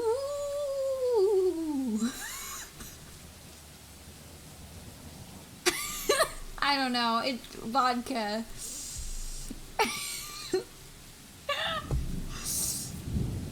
Really, little sleep was had, and I completely drained come morning. We haven't been haunted again, really? Even when Hannah tried... She sells seashells by the seashore. She sells seashells by the seashore. She sells seashells by the seashore. She sells seashells by the seashore. She sells seashells by the seashore. She sells seashells by the seashore. Fucking hell! Why can I say that, but I can't fucking read? Even when Hannah rises from bed, in spite of a mild fever, and invites me down to breakfast, I can't be bothered to drag myself out from the comfort of the sheets. It's not like I need to go do something particularly important today. The rain has started sometime during the night, doesn't help the mood. Okay, maybe it helps just a little. The strange sunny weather had been nice and all, but for it to return as it should be feels like a good sign of things to come. Perhaps things will settle back to normal, and the crazy drama that's gone on lately will die down. The rhythmic pitter-patter of the rain fills the early morning silence with a steady beat. Thank goodness I don't have to be anywhere in a hurry today. I would hate to be caught unawares in the rain. With how it looks outside, it seems that the weather is making up for all the sunny days it has given us with good old-fashioned downpour. It does let up within the quarter of an hour. However, a day beginning with a cloudburst like this, locals usually take it as an immediate sign. Luxburg's abysmal weather's back, likely for good. I hope they did a damn good job of fixing this place, because I'd rather not have to deal with leaky roofs. Though Hannah might find humor in it and perhaps ask me to sing in the rain to wear out my anger, I don't like the idea of the realty did a horrid patch job with the place. Hannah, technically, paid millions for this place. It better live up to the price the realty company sold it for. Oh, my chat's not moving. I don't know why it does that, where it'll just stop moving. Hello there, ally. The Poro is done. Yep. I did a G Fuel and a Poro earlier with a guess the number, and I can't believe I've already forgotten their name, but I'm gonna blame the vodka. They got really lucky with the numbers. The first number was 31, I think, and they started counting from 1. And then nobody else showed up, so they just kind of guessed numbers until they got the Poro. Yeah. You'll just have to come again next time. I'm still doing the prediction giveaways though, so you can still win some cool stuff from there. I don't even know if you can win Poros and such from crates. Let me open up one of my own crates and see.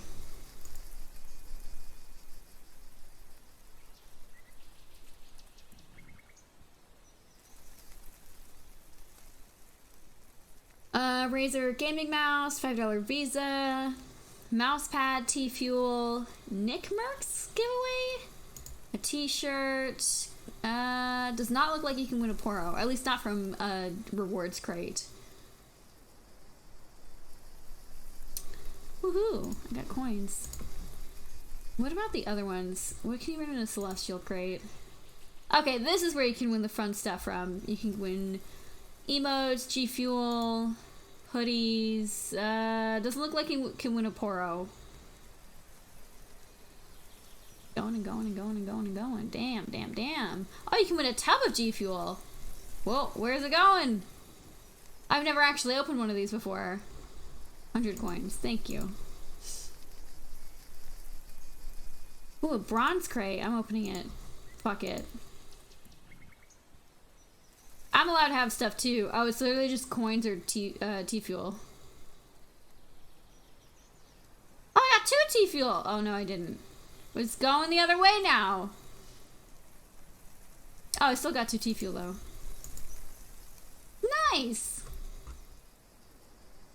I'm pleased. That's all my personal crates, though.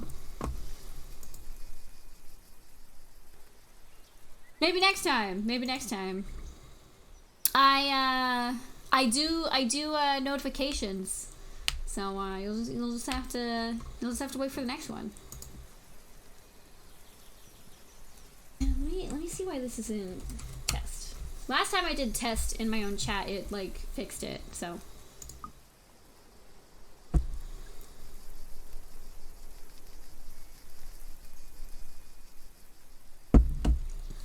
Oh, is this where we intersect with Rebecca again?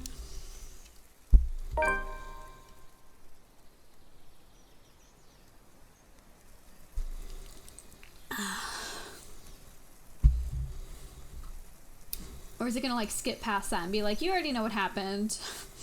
You already know what happened.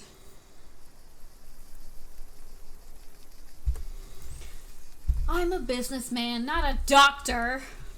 Wonder of wonders why I even bother agreeing to babysitting duty at that. But here I am, scheduled as today's babysitter for Suarez's brat once her father drops her off at the mansion steps. Though that is a worry for much, much later. If I wish to, I can ask that nobody bother me while I doze off in a cocoon of comforters. But as always, somebody has to be a buzzkill. Are you really going to stay in bed all day? What are you, my mother? What Fuck do you off. want? It's far too early to deal with your nosiness. You must have been really rattled by what happened yesterday. If you need to talk about it, I am quite qualified in that regard. And you aren't even the slightest bit bothered. Truly, not even the slightest bit worried? I was worried. But I realized that it's not my life in danger, is it? My worrying will not help matters. Neither will yours. Oh my god, is it really already 3:30? Oh my god, I've been streaming for 3.5 hours. What the fuck? How'd that happen? Loath as I am to admit it, he is right. The whole thing might have rattled me, but there is little point in jumping at every shadow I see from the corner of my eye. I shouldn't lose my head for a threat that might not even come. I should burp. But I've never been this worried about a possible threat in my life before. I'll be honest here. If anyone is in danger, it's Hannah. I can take care of myself just fine with the knife under my fucking pillow and the gun that I'm gonna threaten all my friends and acquaintances with later. With security tightened, I'll have at least one guard, if not 5, making sure nobody gets within 10 feet from me without my say-so. Hannah, on the other hand, is pregnant and will be away for most of the day. It's a small relief that Johans will be with her. Are there any updates about the woman? Being in the dark has me on edge. Information, any at all, may very well help me in calming down. I've already briefed security about her, and more from the agency will be arriving tonight. But they haven't seen anyone fitting the description. She was just a fangirl. So you have nothing then? Fat lot of use you guys are. What do I even pay you for? Do me a favor. There's the door. Don't let it hit you on your way out. Well, there is something. It's about McCulloch. Can anyone blame me if I show the tiniest bit of interest? She's still not done with the house, and she's a nice enough woman. Plans to go back to sleep are I called gone. her secretary about taking the day off. He hasn't heard from her over the weekend. She's probably passed out after enjoying a pint or 2 or 10 in a bar somewhere. She's an adult. It was the weekend. She's allowed to disappear and not think about work. Fuck, I wish I was passed out after a night of drinking. He does know that mobiles are a thing. That's all well and good, but she's not answering her mobile either. Mr. Parker will be filling a missing persons case with the police if she doesn't turn up today. Certainly someone must know where she is. Tabs are kept without fail on people who come to work with me. Background checks and constant surveillance until they've finished their contracts with the rights. Some would say it's a bit over the top. But I can't be too safe. Too many want me dead. Why? Because you're a fucking terrible person? What about one of ours? Has anyone seen her? She's pretty hard to miss with how tall the woman is. The last anyone has seen of her was here, the morning of the party. Is she really that tall? Okay, he's 6 feet even. She's only 5'11". What the fuck? your housewarming party. That isn't good news. It wouldn't do for the police to hear of this and to suspect. Yeah, that's what I don't understand. Like, the way they talk about, like, heights and everything, it makes no fucking sense. Like, I know why. Wait, what? Why what? Is it a spoiler? Wait, what does the heights have to do with it? Oh god, I really love this color. Like, hold on. We're gonna sidetrack because I'm a fucking toddler. This color looks so pretty in the fucking package, right? It looks so bright and pretty, but when you put it on, there's like no color payoff. It's kind of disgusting. The creators from the Philippines, aka overall shorter, so they assume 6 feet is tall. Okay, I'm sorry. Like, I don't know much about making a game or anything, but I used to write fan fiction, like, extensively. Like, I did it all day, every day. Read it, write it, fucking betaed for it. And people do the most intense fucking research on their stories. They just do. They do random ass fucking extensive research. Who the fuck backs a fucking game, gets at least $1,000? I'd imagine they got at least $1,000 to make this. Probably like way more, but I'm drunk, leave me alone. And they're like, should I like look up how tall people are? No, and they just make the tallest person in the game was 6 feet. Fucking stupid shit. The writing in this game is so terrible. Like, $33,000? Is that all you have? What the fuck did they do to raise that money? Shit, I want that kind of fucking coin. Also pre-tax? Wait, taxes on what? You don't have, wait, taxes on what? Do they have to pay taxes to Kickstarter?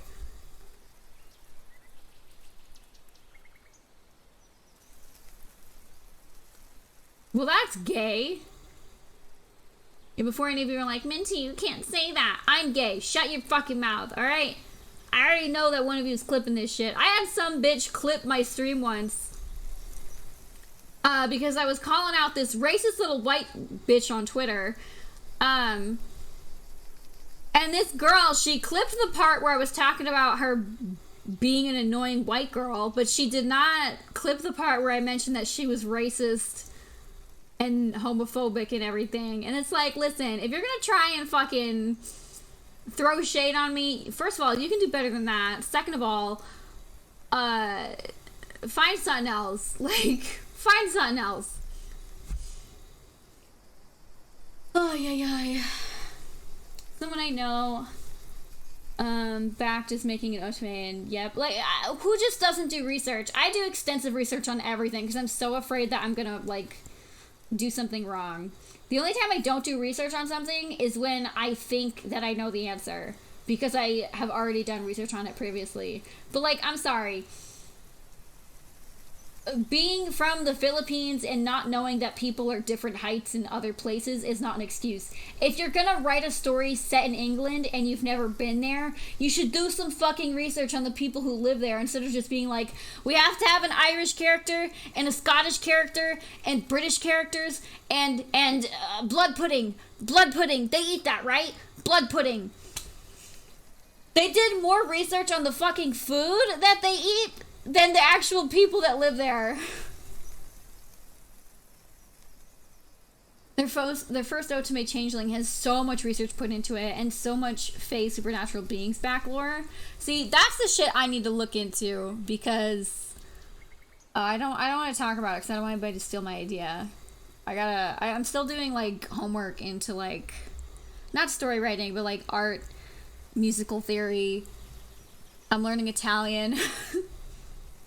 But, I just, goddamn, I feel like when you make, like,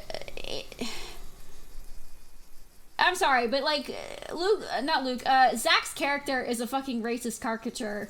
Like, oh, he's a monstrous man who's so fucking tall and big. And then you make him 6 feet fucking tall. What a fucking insult. Like, fucking hell, dude. Fuck.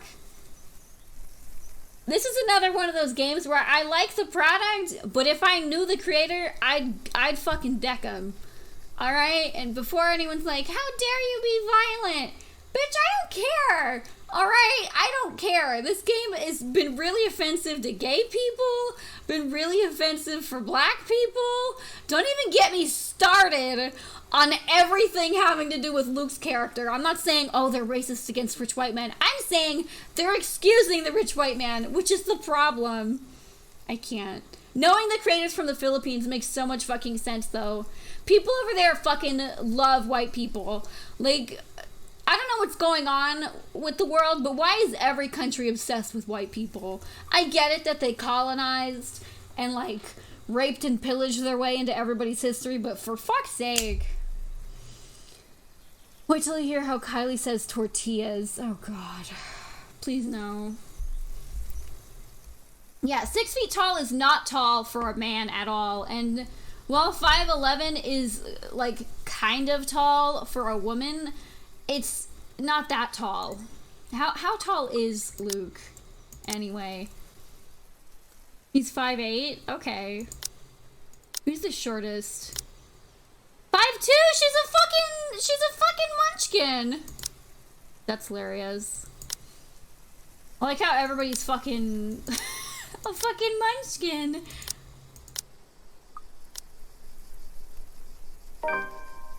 It's of little import that I can easily prove my innocence. It's all a matter of principle. Because even the accusation of a misdemeanor should not stain my reputation. Although, maybe it is a bit too late to hope for a squeaky clean one. My husband's shorter, but, like, my husband is Vietnamese Chinese. Gotcha. I think it's, what is it called? The, goldfish effect is what it's called? Besides, it'll be such a hassle to have police poking about the house looking for a body that doesn't exist. Now, if we're done here, I'd like to go back to sleep and... Yo, Luke? Yo, Luke? Where are you? It's a good thing I have my vodka with me tonight. Well, there goes any plans of grabbing some shut-eye. Rolling over on my stomach, I can only scream into my pillow. Of course. Ugh. Yo, Luke? Did you stub your toe again? You said you should always use your indoor voice when you have visitors. Johans, distract her. Oh, look, it's time for me to go. Have fun with your little play date. So long, farewell, and auf Wiedersehen. Goodbye. No, Johans, don't you turn away from me. Keep her busy for an hour. Come on. Can we hear that line one more time? No, Johans, don't you turn away from me. Keep her busy for an hour. Come on. That could have been read a couple more times. This is definitely one of the more amusing. Yeah, he's a fucking treat. I have to press my face against the pillow once more to suppress a groan. You just can't get loyal help anymore. Hello there, little Fraulein. Your uncle is just upstairs and will be down in a moment. He is super excited to have you today. I hope you're well rested and ready to play a lot. Bastard. I'll be down in a sec, Munchkin. Let me just... Change into a fresh shirt, brush my teeth, fix my hair, bemoan my very existence, wish I was anywhere else in the world right now. Don't get me wrong. Kylie's a great kid. Wonderful. Better than most brats her age. But handling a tyke is the last thing I want on my agenda right now with this whole Hannah business. Fortunately, I'm well versed in how the world works. I've long learned that the show must go on, no matter what hurdles come in my way. So I set to preparing for the day. Running a comb through my hair is just divine and simply makes me feel more human. Bed hair is disgusting, though it isn't as bad now as it was when I was a child. With how expensive a trip to the barber's was, I often had to grow it out until Mother had the time to cut it for me. The curls and tangles were simply horrid. Why, I was even mistaken as a little girl because of that. It certainly doesn't help that I was named Lucille! A fresh pressed shirt is enough to chase away the last signs of sleepiness. The feel of crisp and clean cloth in my hands is a clear marker to the start of the day. Smoothing down my suit and my hair with a sigh, I steel myself for the horrors. The horrors that come with taking care of a child. Good morning to you, Luke. Speak of the devil, and she shall appear.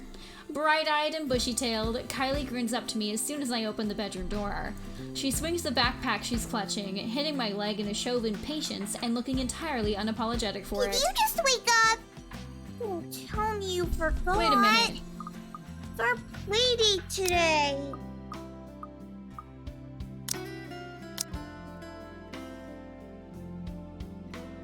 Oh. Yeah, wait a minute. Today's the 30th, right?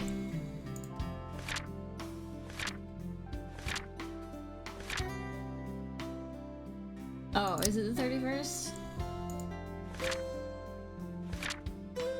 I can't fucking tell. I doubt I'd forget.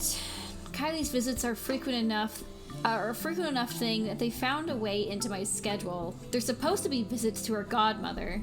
30th or 31st, I don't know. Yeah, I have no clue. But we can't pick who a child gets along with. So long as I'm not busy, her father can drop her off for the day. Which is all well and good for me, if it makes Suarez's focus on work I've given him. Besides, she's a bright child. Tolerable. Kid's got a good head on her shoulders and can get pretty mature for her age at times. Of course they have to thank me for that. Her parents can take partial credit, but Hannah and I have been there for this kid since she was just a small babe. Why, I can still remember the first time I saw her. It was during her baptism. The only reason I was there was to accompany Hannah, who was to be named godmother. She was such a tiny thing, not even a year old, and swaddled in her mother's arm in white cloth.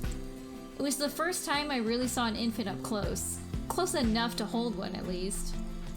It had been terrifying to be given a little child to carry after the whole water ceremony. I've never done so before that, to hold a tiny life in my arms. You never had a fucking dog? You never picked up your goddamn dog? I could have just dropped her on her head and this little tyke before me would have stopped existing then and there. What the fuck? But the child just smiled at me, babbling nonsensical words as children do, and clinging to me even as I tried to hand her off to Hannah. She had thought it was hilarious and adorable. My suit had become a mess, and I was nearly an anxious wreck by the time I handed her back to her mother. Yet it was pleasant too. To think that I thought about murdering an infant!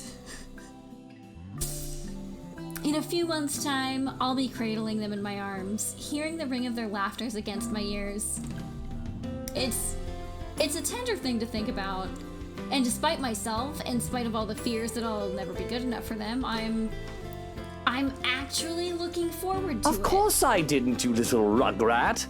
I just had to take care of something before you arrived. Really? Well, I guess that's fine.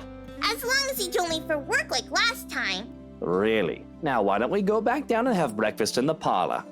I already ate at home. Papa made one of his tortilla de patatas. He wouldn't let me leave until I finished every bite.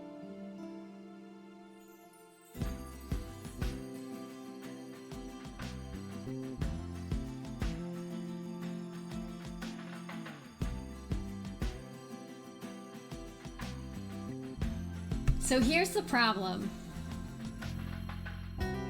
Here's the problem with having her pronounce that wrong.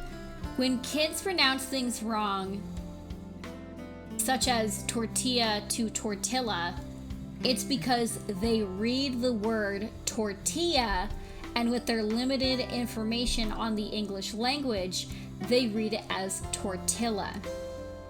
So unless her fucking dad wrote down tortilla de patates on a piece of fucking paper, there is no fucking reason she should be calling it a tortilla. No fucking reason.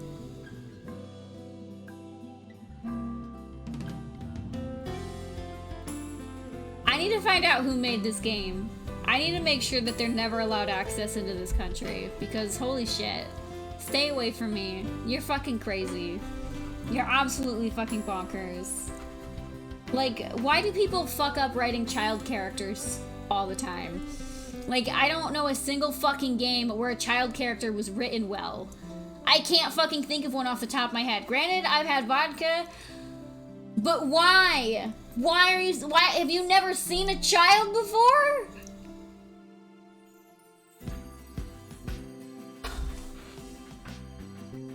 Deep breaths. It's only a game. Only a game. Tortilla de patatas cannot hurt me. Tortilla de patatas is not real.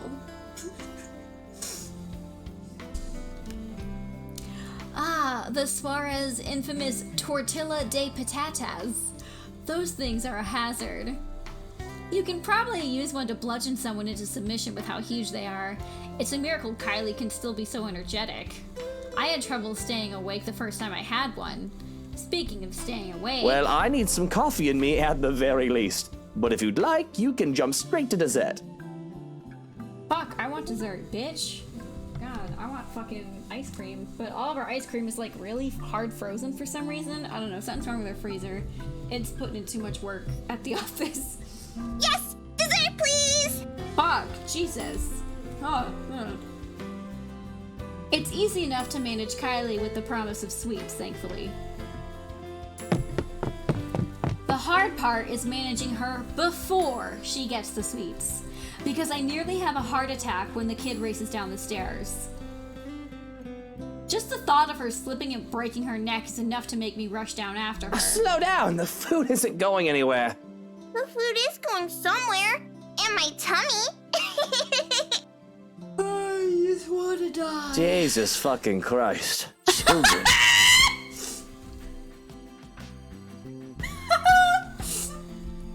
With a shake of my head, I usher Kylie towards the parlor and order a maid to bring food for us. Whatever breakfast there is, along with a cup of coffee for me and an ice cream for Kylie. But I can't even leave the kid alone for too long unless I want to let her turn the other room into a...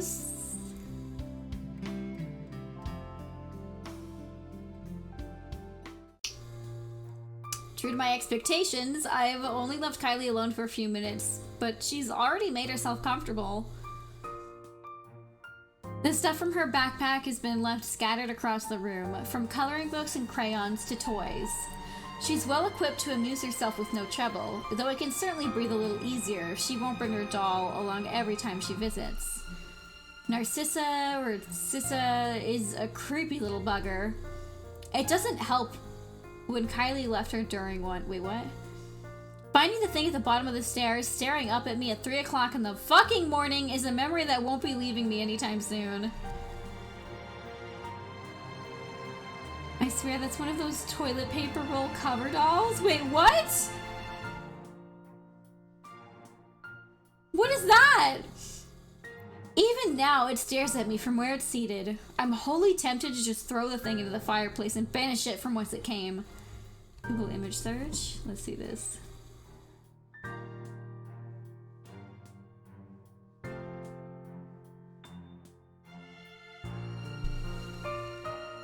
Why? Why is that a thing?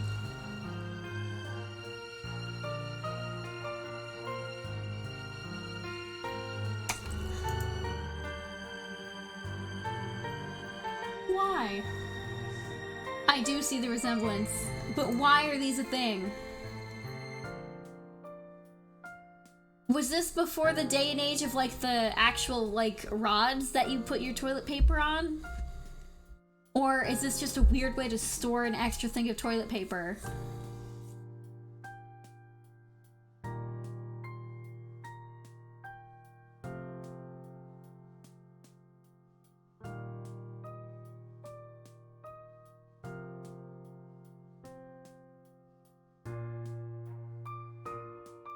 Okay, that's enough of that. Oh my god.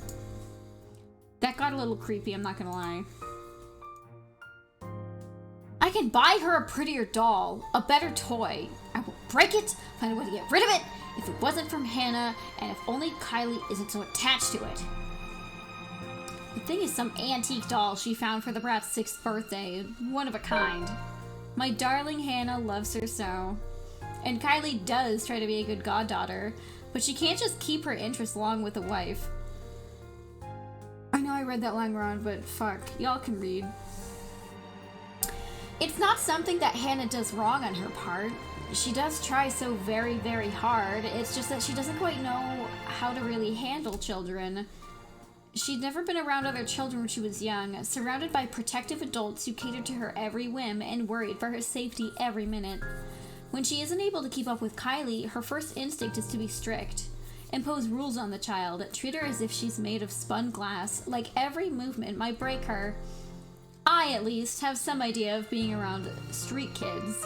I know the games they've played and how they think.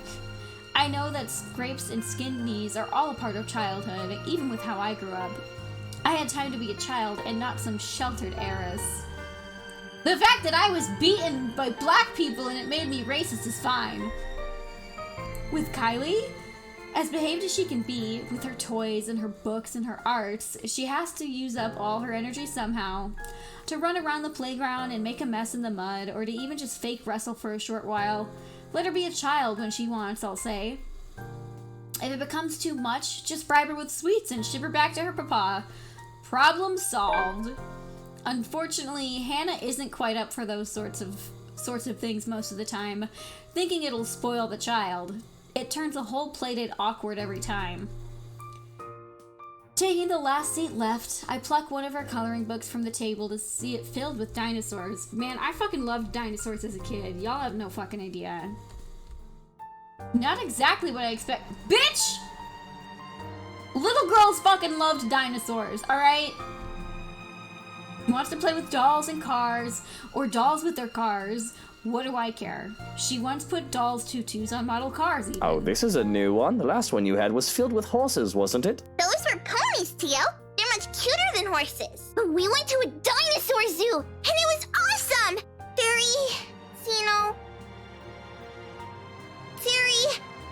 Dinosaurs are my favorite. I don't know what dinosaur she's talking about. I have no idea what that is, but it must be something. I'm only familiar with the T-Rex myself. I hate it! I hate that I'm fucking reading his lines before he even fucking says them. I can't. Yeah! They found, fossils of its claws! They're really long! It's almost 2 a.m. and I have to help my 8-year-old distance education in the morning. Gotta go rest for a little. Alright, Sarah, thank you so much for hanging out and for fucking going off about this game with me. I'm gonna see you stream again later. I probably will soon. I don't know if I'll stream tomorrow. Well, I guess technically tonight. Just because I gotta catch up on stuff. But I'm definitely gonna, if I don't beat it tonight, I'm definitely gonna fuck around with bad endings the next time I stream. So you'll see this again, and if not, the VODs are up there and ready to be viewed at any time. But yeah, thanks for hanging around. Hope you get some good sleep. And yeah, I'm glad you warned me about the tortilla because I don't know what would have happened otherwise. But you have a good night, and thanks for joining the Discord. You don't feel any pressure to talk, because I promise you nobody does. Nobody does, and that's completely fine. I'm more of a talker in streams anyway, so. They think the whole theory might be a bazillion meters tall, even bigger than a T-Rex. Cisa says it'll be big enough to eat all my classmates. I don't know what dinosaur she's talking about. She only laughs as I scrunch up my nose and grimace. Takako says you're making a really funny face. Taka who? Takako, a friend I made. I have to stop and look around, expecting one of the help to be there. The child does have way of befriending just about anyone, as long as she puts her mind to it. Yet the two of us are completely alone. Thankfully, she only finds my disturbed look as another funny grown-up expression. That might be a lot more problematic than what she plays with the dolls or cars, though. Both the thoughts of Cisa giving Kylie ideas, and the one of said ideas being massacre by dinosaur. Something I probably need to bring up with her father aside from work.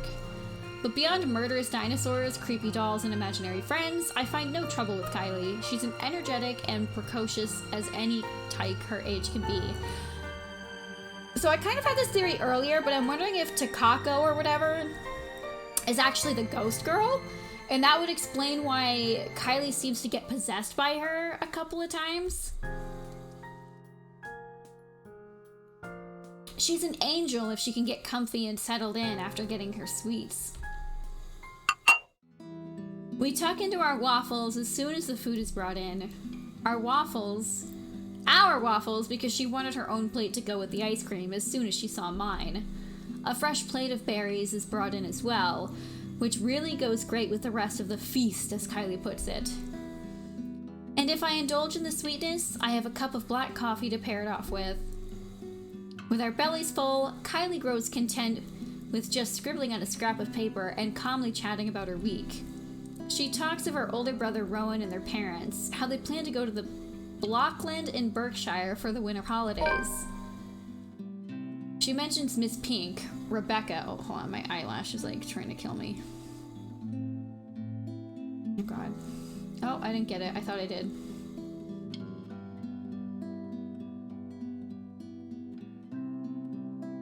Did I get it? Nope.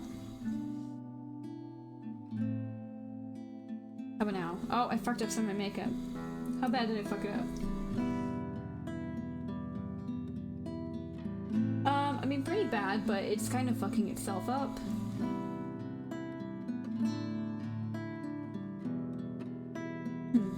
I should have worn a primer on my eyes. It's kind of my problem. My fault. She mentions Miss Pink, Rebecca, which I listened to with half an ear. Our initial meeting had been a mess, but I can't quite find myself to listen to stories about her teacher wholeheartedly, the phantom sting in my hand still itching. She talks of the sad man in the park and of her new friends who likes to play hide and seek when she's not sniffling in the loo. When finally she finds nothing new to talk about, she goes back to her drawings. That'll change as soon as her stomach settles, of course, the calm before the storm. Because behaved as she is right now, I can feel the curiosity just radiating off of her. There's a restlessness buzzing under her skin and a question on the tip of her tongue, as they often are with children her age. But for now, I can take this piece with no complaint for however long it stays. I have fun with the crayons as well, at the child's insistence, even if I can't really draw.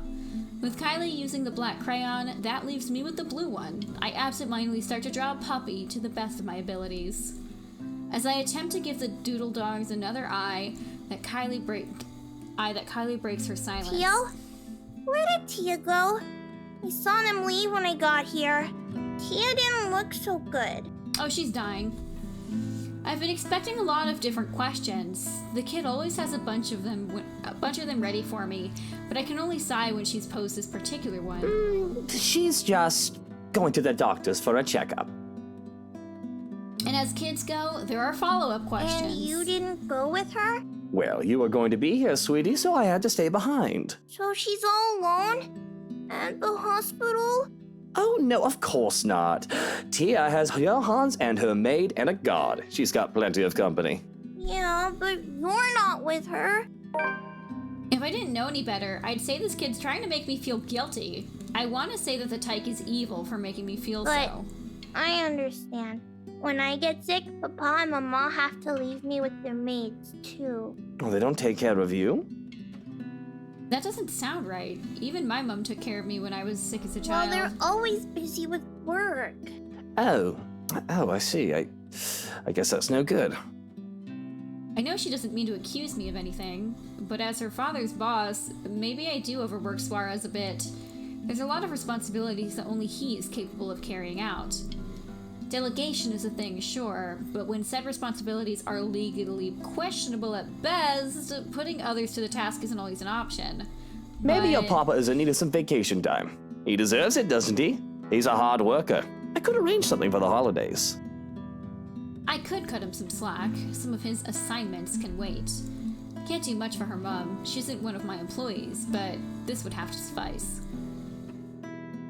It would be worth it if it makes the little girl happy, because just like that, the somber look in her face turns into one of pure joy. It's like looking at a little sun, warm and bright. It's nice to do something kind every now and then. Would you really, Tio? Would you like that? I'd like that very much, yeah! We can go to this museum! There's one with lots of cool trains and planes! I like trains! And there's the local manor theme park! And a monkey forest! There's a kid adventure farm too, the wacky warehouse, and a play barn as well. And Whoa, slow down there, Munchkin. I know you're excited, but I think you should let me schedule your dad's day off before you plan a whole year's worth of stuff. There's an embarrassed giggle, but she does reel herself in, enough to calm down, which is a feat in itself. It's obvious how giddy she is. And if she wasn't looking forward to the holidays before, like any child should, she does now. I think Tia would be really happy if you were with her. You could have told me you needed to go to the hospital with her, Teal. I won't be angry. I'd love to be with her, but I wanted to spend time with you, Munchkin. And she told me to stay. Besides, I don't like hospitals. They always smell like alcohol. Not the good kind either. I don't think anybody likes hospitals. They're scary. Well, there's something. I personally am not a fan of hospitals. But you said Tia is brave and strong. That she is. A content silence comes over us as we go back to scribbling. Though I stop when I'm done with my blue dog, cringing at how awful it looks. Kylie reprimands me for that because I should be like her. The little tyke goes through several sheets of paper, one drawing after another. Practicing, she says, because practice makes perfect. Not to mention there's a drawing contest coming up in class, and she just has to beat Tim from Class D, who says girls can't be superheroes. The clay gets a turn too, where we start sculpting food and pretending we're Michelin chefs. Is that a Michelin? I think. When we're too tired from tossing pizza and making cakes, there's no trouble in finding another activity more relaxing for the both of us. I find myself invested in reading The Picture of Dorian Gray once more. Often I lose myself in the pages of the book. For those of you who don't know what that book's about, it's fucked up! However, it is rather difficult to do so when I'm also trying to keep an eye and an ear out for Kylie. I've been reading the same paragraph over and over again. Inexplicably, I can feel my skin crawl when the girl sits with Narcissa by the parlor's fireplace, humming, singing, though I ignore it long enough to hear only the tail end of the song. Everything is up in flames, up in flames, up in flames. Everything is up in flames, my fair lady. I don't think I can spend any more time with Kylie considering how high-strung I feel, so it's a good thing that Suarez came for her as soon as I've called. Though it is earlier than the agreed-upon time, he voices no complaint. The bastard even has a look of relief as soon as they left. Or at least I interpreted it as such from where I've stood by one of the windows, not bothering to step out and greet the man. No doubt he still doesn't trust me around his spawn. Well, he has every right to be suspicious of me. I am a dangerous man, after all. But to my chagrin, that leaves... chagrin? I don't know what that word means. That leaves me with the rest of the day with nothing to do. Well, aside from picking up the mess Kylie left scattered in the parlor... Oh god, we're gonna have a creepy doll thing. So before that happens, I'm gonna save. God, we're like getting like really close to like not having enough save files, maybe. I don't know. But yeah, I saved. I will be right back. I'm gonna, you know, get up, stretch, have a drink, have a snack, and pet my pets, and you should do the same. Let's see, let's get that BRB screen up, mute the mic, and start the music.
Okay, I am here. I am back. My chin hurts. I have a cat. Oh shoot, did I ever open that giveaway? Close giveaway. Okay, predictions are open. Okay. Also, hello there, Rochimaru. Welcome back. Go back to my stream manager. What is it, baby? I don't have anything for you. You know that. Smith has been really weird today. Okay, so we're about to have some creepy doll stuff, I think. I don't know. Wait, did I unmute? Yeah. To my immense relief, she remembered to take her... Oh, okay. She remembered to take her doll home with her this time.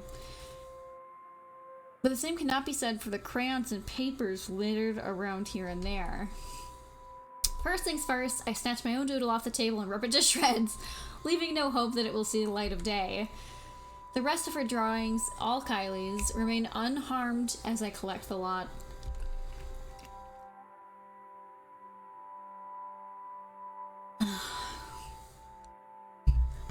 Though they'd been stacked neatly on the table before, they must have been blown away when I saw Kylie off. And there are plenty of them. From cats and cakes to colorful rainbows and gardens, the child managed to make a lot during her morning here. There's one more that I have to fish out of the fireplace where it landed. Expecting to see another one of Kylie's masterpieces, I'm instead greeting with something a bit more concerning. There's me and there's Kylie, the two of us side by side and smiling as our stick figure selves stand in a nondescript field. That much I can ascertain without looking at the labels below the doodle's feet. But a third figure stands next to me in the drawing. A woman with her face hidden behind a curtain of black. Takako, the writing under her supplies. Takako says you're making a really funny face. Taka who? Takako, a friend I made. The hairs on the back of my neck stand on end and I feel a chill go down my spine. A breath. That isn't mine.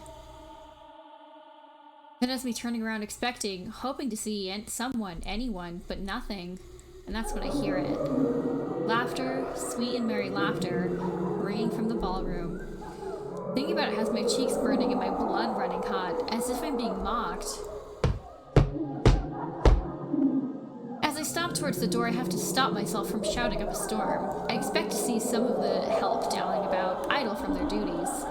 Perhaps they thought they could slack off their duties without the head butler around and with my preoccupation with Kylie. Well, they had another thing coming! But again, nothing. Nothing from what I can see with a cursory glance at the very least. I roam around, looking for near impossible hiding places, and still I'm all alone. And I can still hear the laughter, that accursed laughter echoing around the room, in my head. Who's there? Show yourselves and show some respect to the master of the house! Cold uneasiness settles into my stomach when none answers. I stumble on my own 2 feet, feeling a wave of nausea come from nowhere. I have to put a hand against the wall to stay upright, and the world shifts and pain explodes behind my eyes. It takes every ounce of self-control not to heave then and there. The only thing my pride allowed me to do is close my eyes and attempt to alleviate some of the pain. Vague and familiar images, dare I say memories not mine, flash in my head, unbidden and unwelcome. Like a strong hammer strike to the head, threatening to crack my skull and split it in two. Whatever emotions they hold are muted. I'm nothing but a spectator. Still, its weight feels palpable. Though it doesn't take long for these sensations to get into my head, through my eyes and my ears, it creeps and buzzes in the spaces between. One after another, they come at me, an unending flood that threatens to sweep me away for what feels like an eternity. Each one a show of both joy and suffering for those who have called this mansion their home. Each new scene is like a hammer to the head, threatening to crack my skull and split it in two. I can feel every little emotion in the blurry images that present itself in my head. I feel a part of these, like I've lived through them, though I know that's not possible. All their anger burns through me. That much is evident, but the pain more so. And above all of it, there are whispers. The voices calling, luring, until one image emerges in a vivid contrast with the others. When there's a shout of joy, my eyes snap open looking for the culprit. That's when the whole room just changes. Everything is the same yet isn't. There are people everywhere, laughing and dancing. I should be concerned about them, but my mind finds it easy to dismiss them as they fade in and out of nothingness. Instead, I find my concentration drawn to a man and a woman. The one can only call them a lord and a lady, going by their clothes. Know just how happy the couple looks. Though the man's eyes are eerily blank, like he's not all there. His face is familiar, though. In fact, they both are, but I can't quite place why. The two make for pretty pictures. They dance in the center of the ballroom. Even the phantom crowd's attention stays on them. It reminds me so much of Hannah and I during the early days of our marriage. The honeymoon years, they call it. We were happy then too, all smiles and her sunshine, even...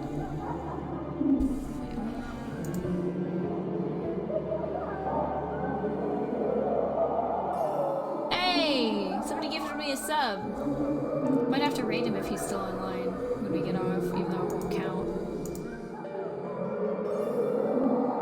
Sorry. I just got a notification that I got gifted a sub to a streamer that I follow. I wished we could go on that way even with all that I did and had to do. But life has a way of catching up. There was work to be done. Although we had to stay the loving, perfect couple in public, I could not afford to look so weak. To appear tied down to someone else, to those who knew who I really am, I had to harden my heart when I have business, but it hasn't always been so easy to just switch that part of me on and off.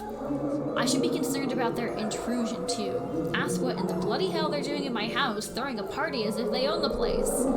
Ask myself how the fuck I didn't notice what was going on before, when the parlor and the foyer are both only a few doors away.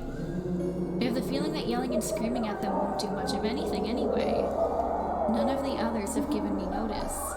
I realize that this might not even be real. It dawns on me that these two are the people from the paintings, the ones all over the mansion. Which makes sense. I don't think I'm imaginative enough to make all this up on my own. This must be a dream. Or a really horrible high. Just then I can feel eyes on me as I contemplate the absurdity of the situation, and I find difficulty in trying to tear my eyes away from the two dancing. I manage, and I regret looking away.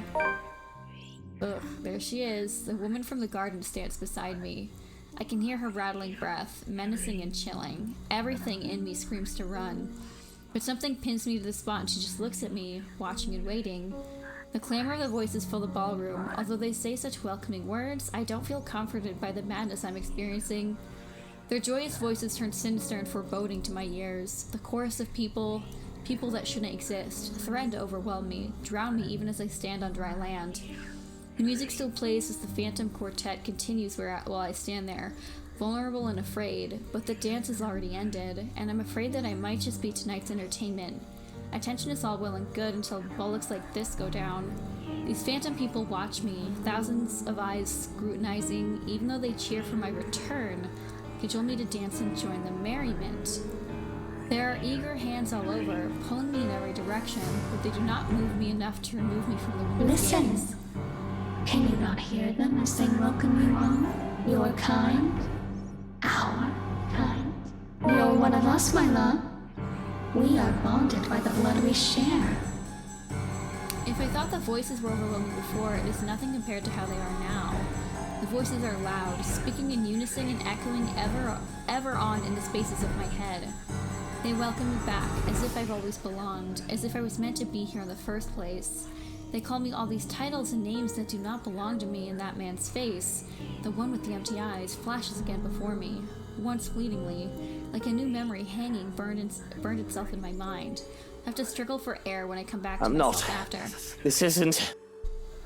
The welcomes turn into screams at my protest, pained and desperate pleas for my help, telling me that it's my duty to stay, telling me that I belong among them, to them. Gentle touches turn near threatening, the warning scratches and the baring of teeth by predators before they truly maim someone. My mouth goes dry as I struggle to speak some sense into the hallucinatory madness, but I don't get the chance as they drown out my voice. Lord, my prince. At her words, there's a compulsion to stay. Though my heart races in my chest, the fear I should be experiencing refuses to register in my head. Mind and body war with each other, nearly tearing me in two. Oh, you finally returned to us. The compulsion to walk into her arms is strong. Whispers in my head to tell me to go to her. They say that she is safety. She is home and heart. We have been waiting for so long. But repulsed at these thoughts, I wrench away and turn with a small gasp. Without hesitation, I start to make a run for it. I nearly falter when an angry shriek pierces the air, inhumane and monstrous. I don't dare look back. I just run. I don't care if this is a drug-induced hallucination or not. Just run. Out of the ballroom. Out of the parlor. It's only then that I bother to look back, hoping and praying to the god I scorn that it did not pursue me. I would have run all the way out of the mountain too if someone didn't get in my way. I collide with a body much larger than mine and fall back to the ground, head spinning as I look up at the stained glass.